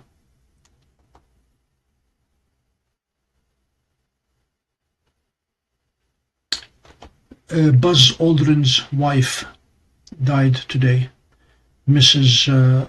Aldrin.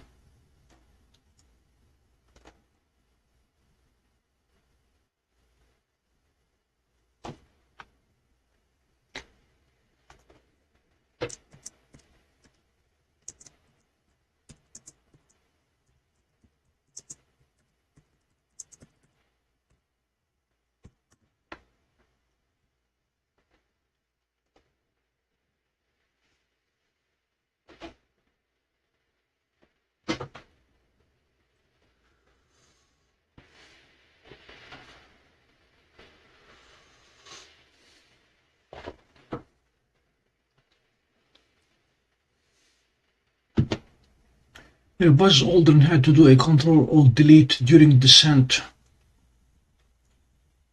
They knew for a fact that the computer on board of the lunar module could not handle the computations, and buffer overflow crashed.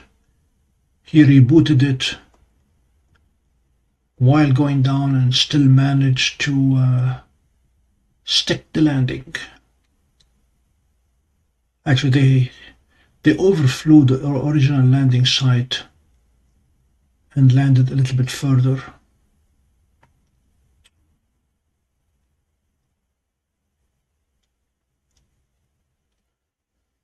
Part of the history of Apollo 11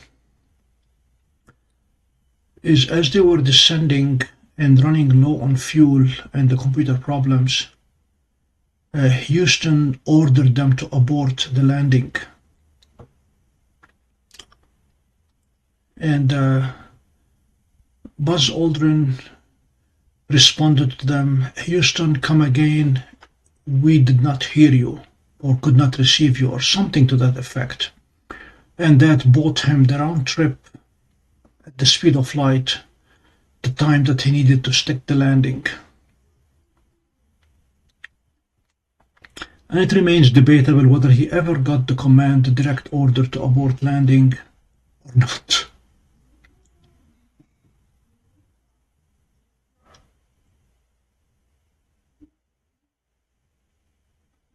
Thanks, Slap.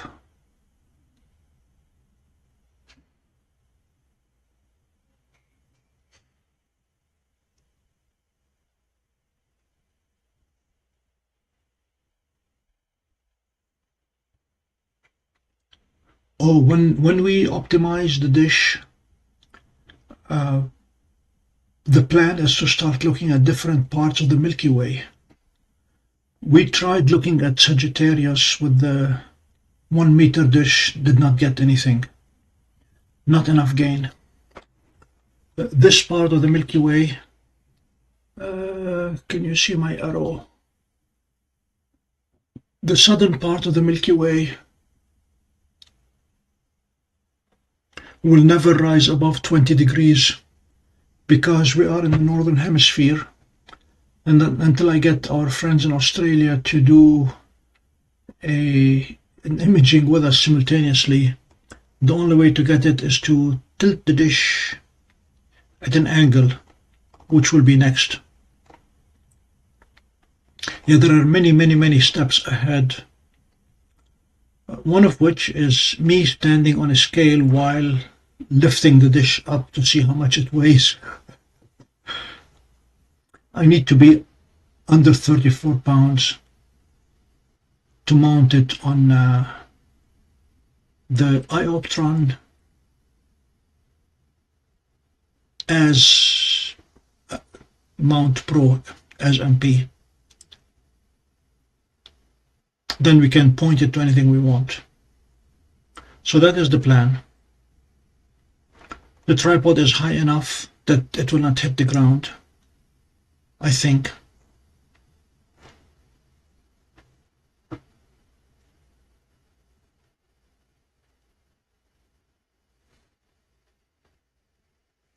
The sun is not a good source of neutral hydrogen because the hydrogen on the sun is ionized because it's too hot, almost as hot as Arizona.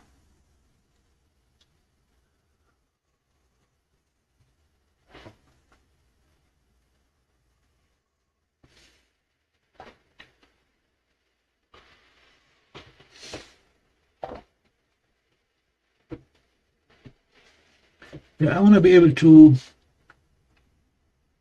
map the entirety of the Milky Way by moving the dish back and forth across the whole thing. Right now, our only option with the dish pointing straight up is to wait for it to go overhead once a day, all year round. But still, that will not give us the southern part.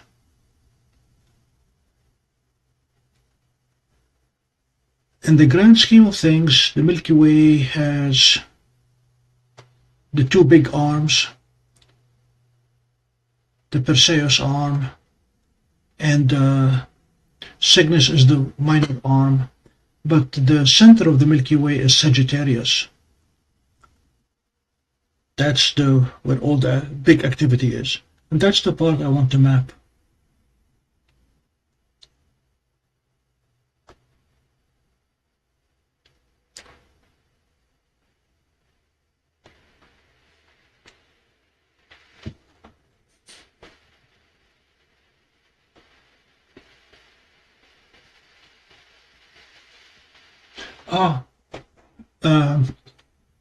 CGD, I will probably be monitoring this peak here, the raw signal, or alternatively, the integrated FFT signal. As I was moving things around today, at one point, the peak of my raw signal was at minus 39 dBs. Now it is at minus 42. So I don't know why I lost 3 dBs by just rotating it around its vertical axis. When I turned the dish, when the tip rotated from pointing north-south to pointing east-west. The raw signal dropped by 3 dBs.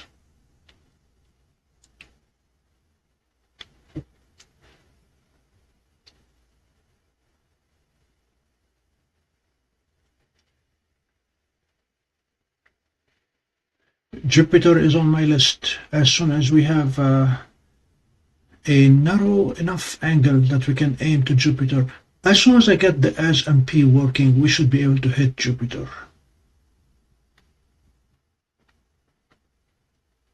But tomorrow it's going to be a sight worth seeing, with me trying to lift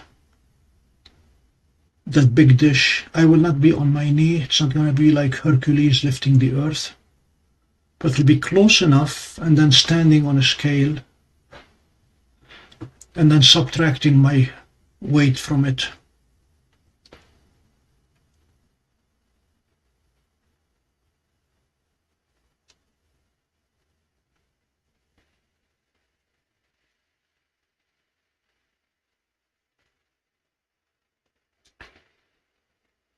John, being able to the ability to record Jupiter on this system is going to be an amazing feat.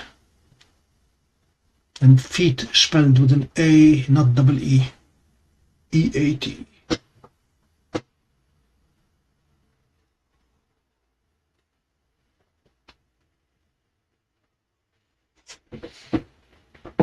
Over the next 2 days, I need something to convince me that a 6-foot dish is better than a 3-foot dish.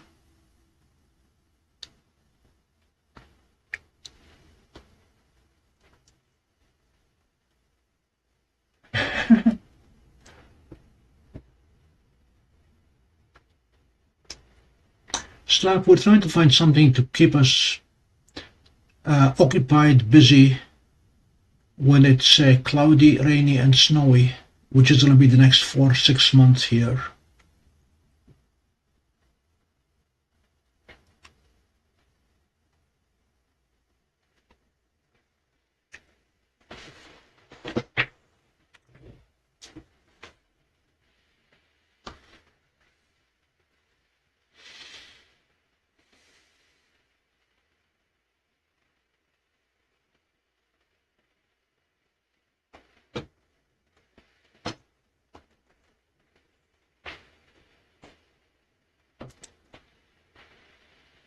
Slap, that is not a joke, adding them together. I am reading up on interferometry, or whichever way you pronounce it, and that's when you have multiple radio telescopes collecting data on the same target and then integrating the data to achieve much higher resolution. Hence the VLA, the Very Large Array in New Mexico, which I believe is 24 telescopes, each of them 25 meters, and they're on railroad tracks, and they move them to accomplish the desired resolution for a given target. They reconfigure them as needed.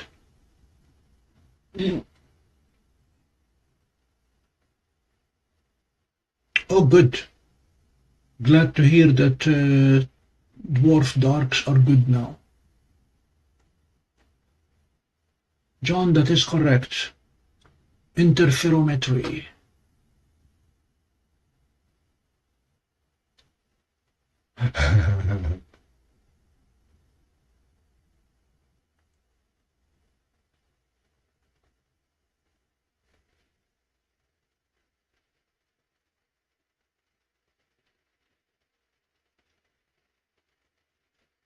Slap, originally I'll be combining the feeds offline, capturing 2 sets of data and then combining them.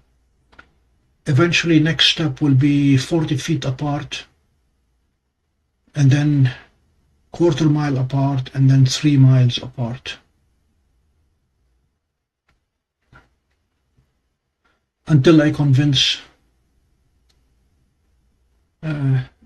John down in Florida, or maybe his good friend Alex, to do 2 telescopes on opposite ends of the country at the same time.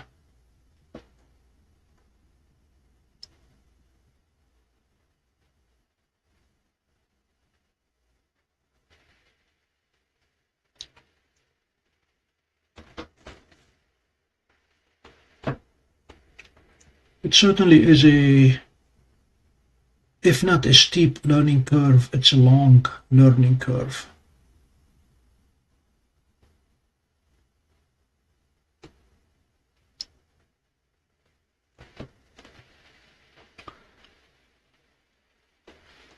So this is NGC 1023, also known as a lenticular galaxy in Perseus.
Yeah, Alex's knowledge and experience with radio astronomy way exceeds mine. One interesting observation, the 6-foot dish was just the right size when it came to reaching into the center and tightening nuts and bolts. I would not have been able to reach into an 8-foot dish. I would have had to stand it on its edge, and then I could not have wrapped my arms around to hold a wrench on one side and a pair of pliers or another wrench on the other side to tighten a nut and a bolt. Would have required 2 people or 1 dog and 1 person.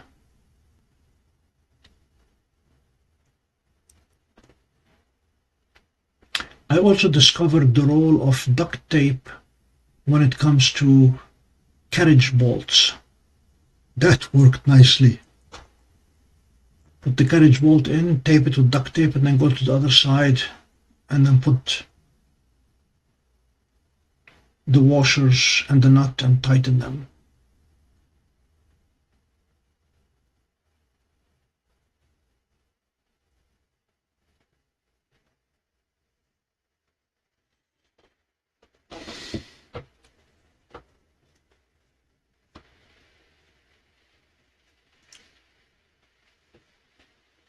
Toast, I'm hoping to use AI to help with processing.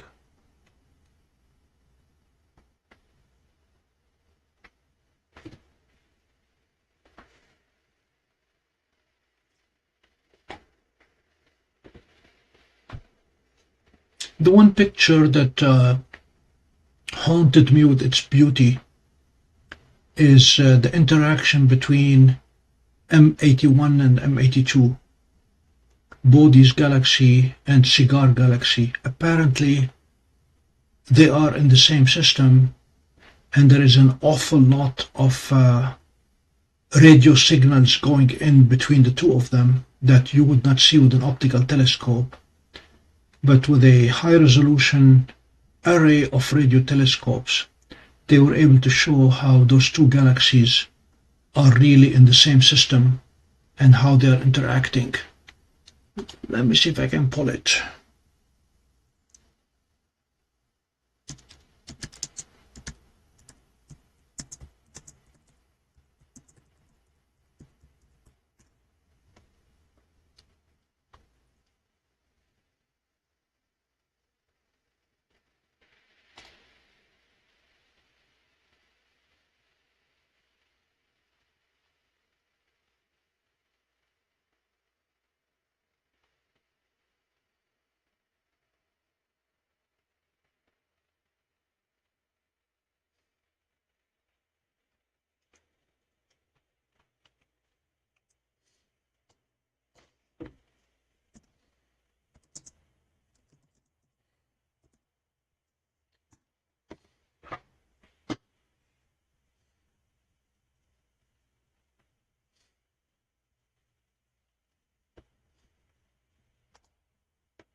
Yes, they are gravitationally bound, and a lot of radio signals go back and forth between them.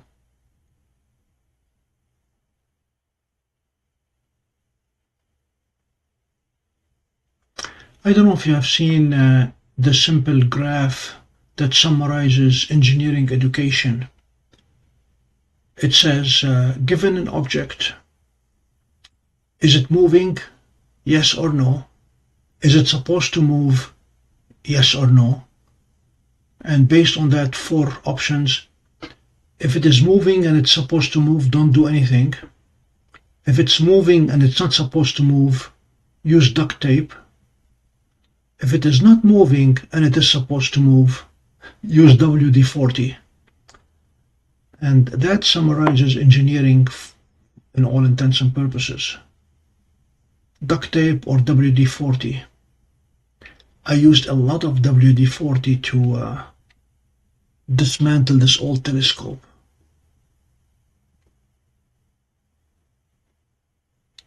Or this old dish, I should say.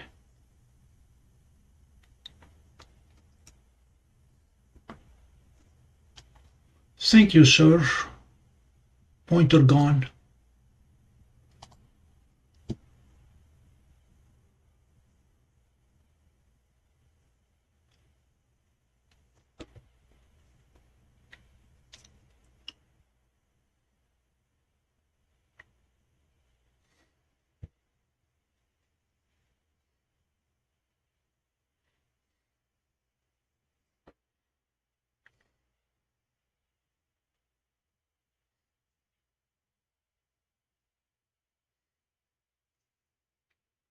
So I'm making a list of all the tests that I need to carry out tomorrow.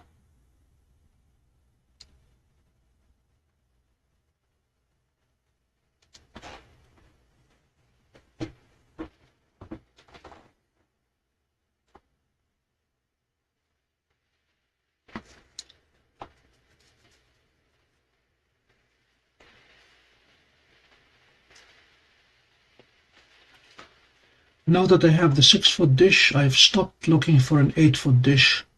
I'm looking for a 12-foot dish instead. Because you know how the progression goes. It's times 2. We went from 3 feet to 6 feet. Next one will be 12. And then we'll switch from feet to meters eventually.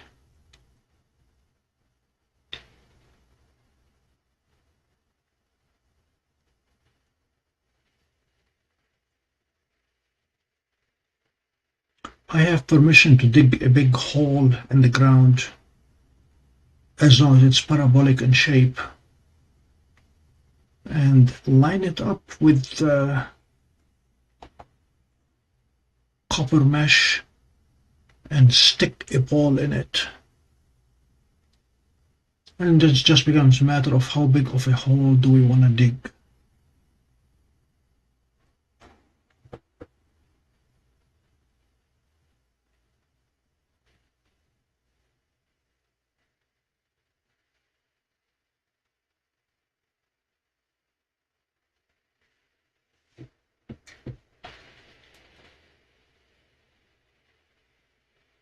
No, Bill, I'm still using a 10-foot cable. CGD, I tried to make sure that the feed was perpendicular to the dish, to the edge of the dish.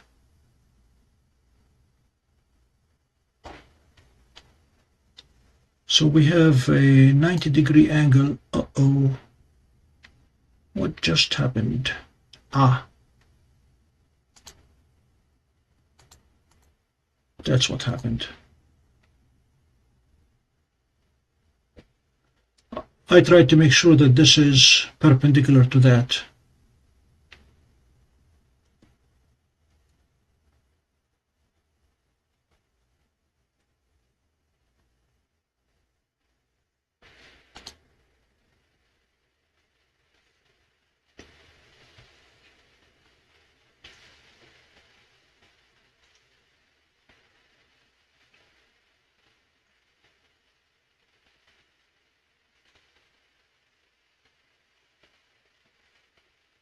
Slab, when we look at the magic number of 140,000. That is the ratio of the wavelength of the hydrogen line to infrared. So what we're imaging with the Seestar versus what we're imaging with the radio telescope, the wavelengths, there is a 140,000 ratio. So we need 140,000 times the area, the aperture, to achieve the same resolution, which is one reason why the Chinese built a radio telescope with a 500-meter diameter.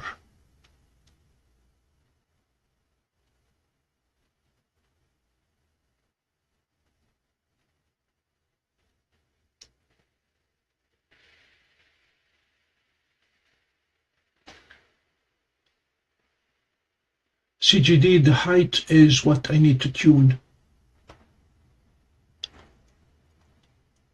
In an ideal world, the top of the feed to the bottom of the dish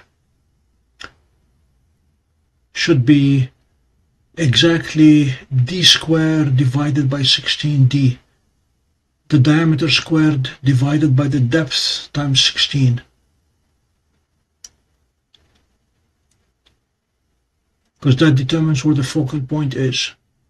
So I need to put this at exactly the focal point. And what I will be doing tomorrow is raising this up and down ever so slightly, ideally by fractions of an inch, in order to achieve the biggest peak here, or better yet, to see a peak there.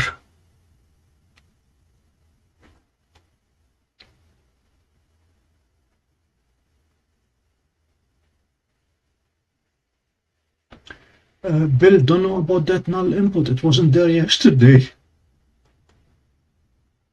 I'm hoping it's nothing more than rebooting the software.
Slap. Here's the Chinese telescope seen from above.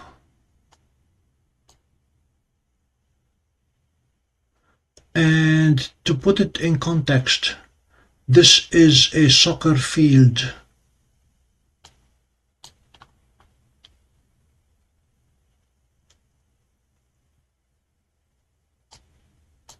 It is definitely in the ground.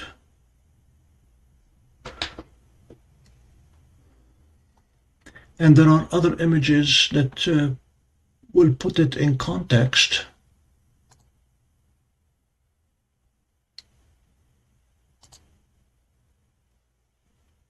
These are the towers around it that carry the sensor.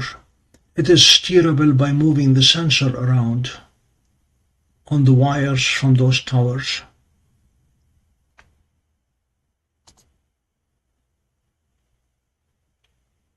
That is a small model inside a room, but that is the facility.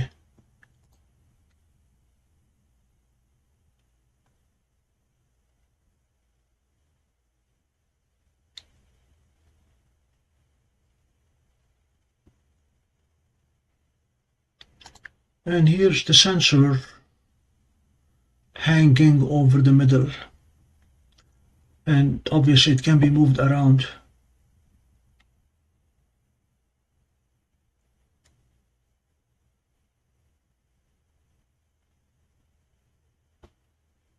And this puts it in perspective. Observation tower looking down at a massive structure.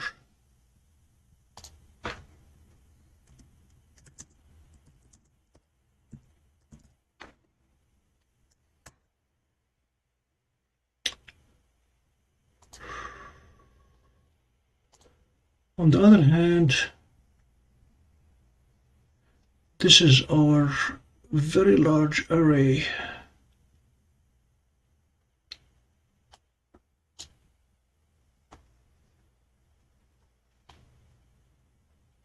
In New Mexico. I don't know if you can see the tiny white dots. These are the individual telescopes in what looks like the logo of a Mercedes, and they can be moved around. That's what the array looks like close up. Each of them is steerable, so you can point them all to the same location, and they are on railroad tracks, so they can be moved as needed.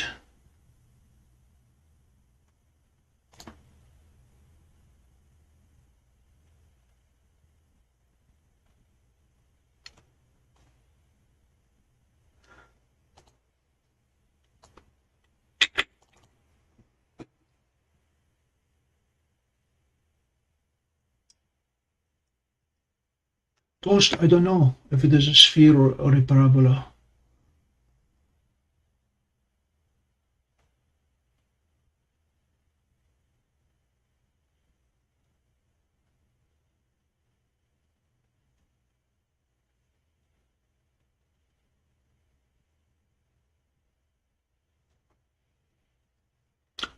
Slab, as I always say, aperture or glass has its privilege. In this case, concrete has its privilege.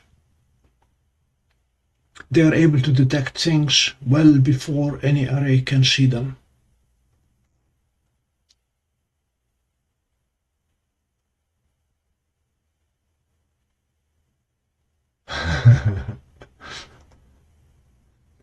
Yes, Bill, winter project.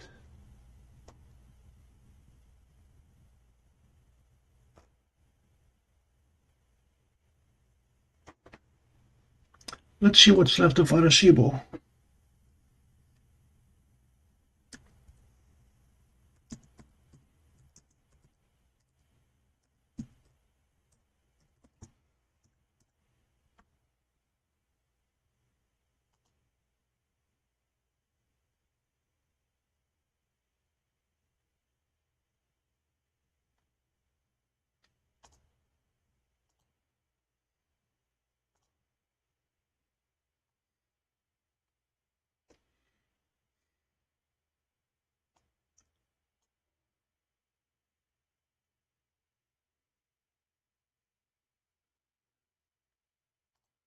There is some nice grass growing.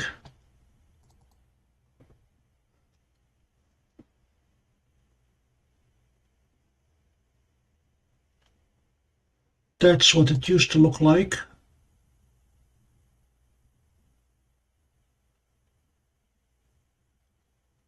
And then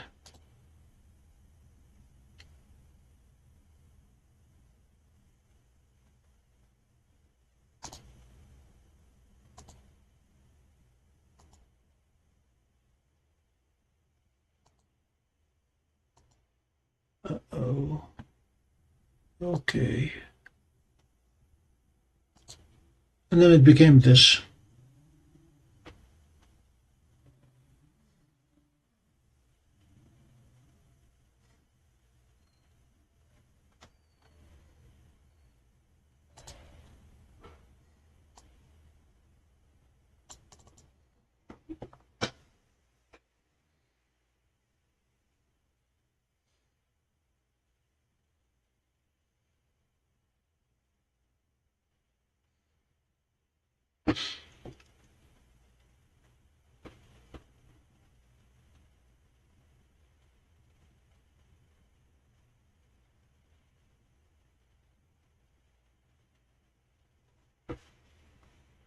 Bill, I have not given much thought about equatorial versus alt-az. Clouds are moving in on us.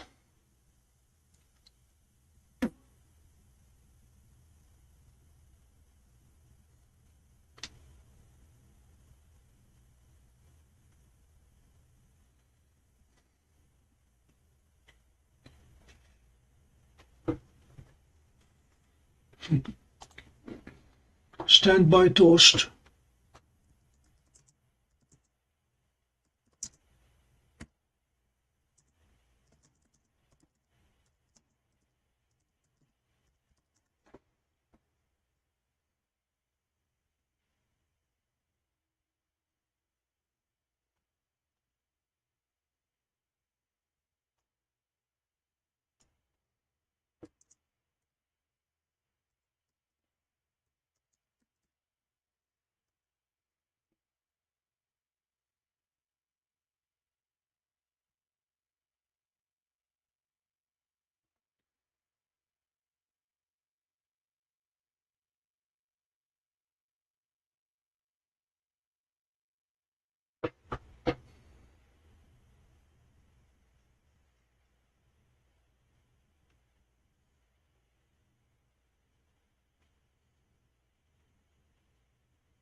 Ladies and gentlemen, with the clouds moving in, I'm going to cut down this session and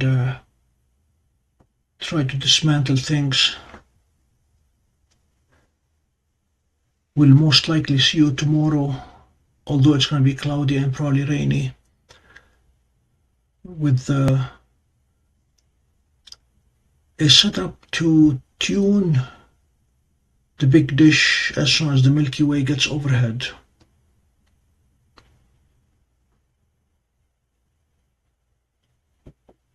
So thanks for joining me for this first light. I wish you all a good night. Bill, I hope you have a successful imaging tonight.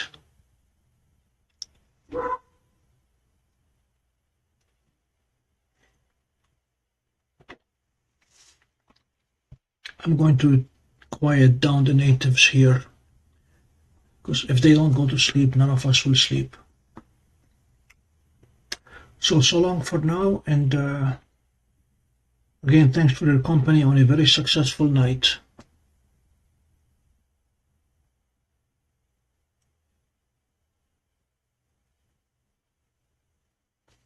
Jacob, I'll be testing your software first thing tomorrow. Thank you again.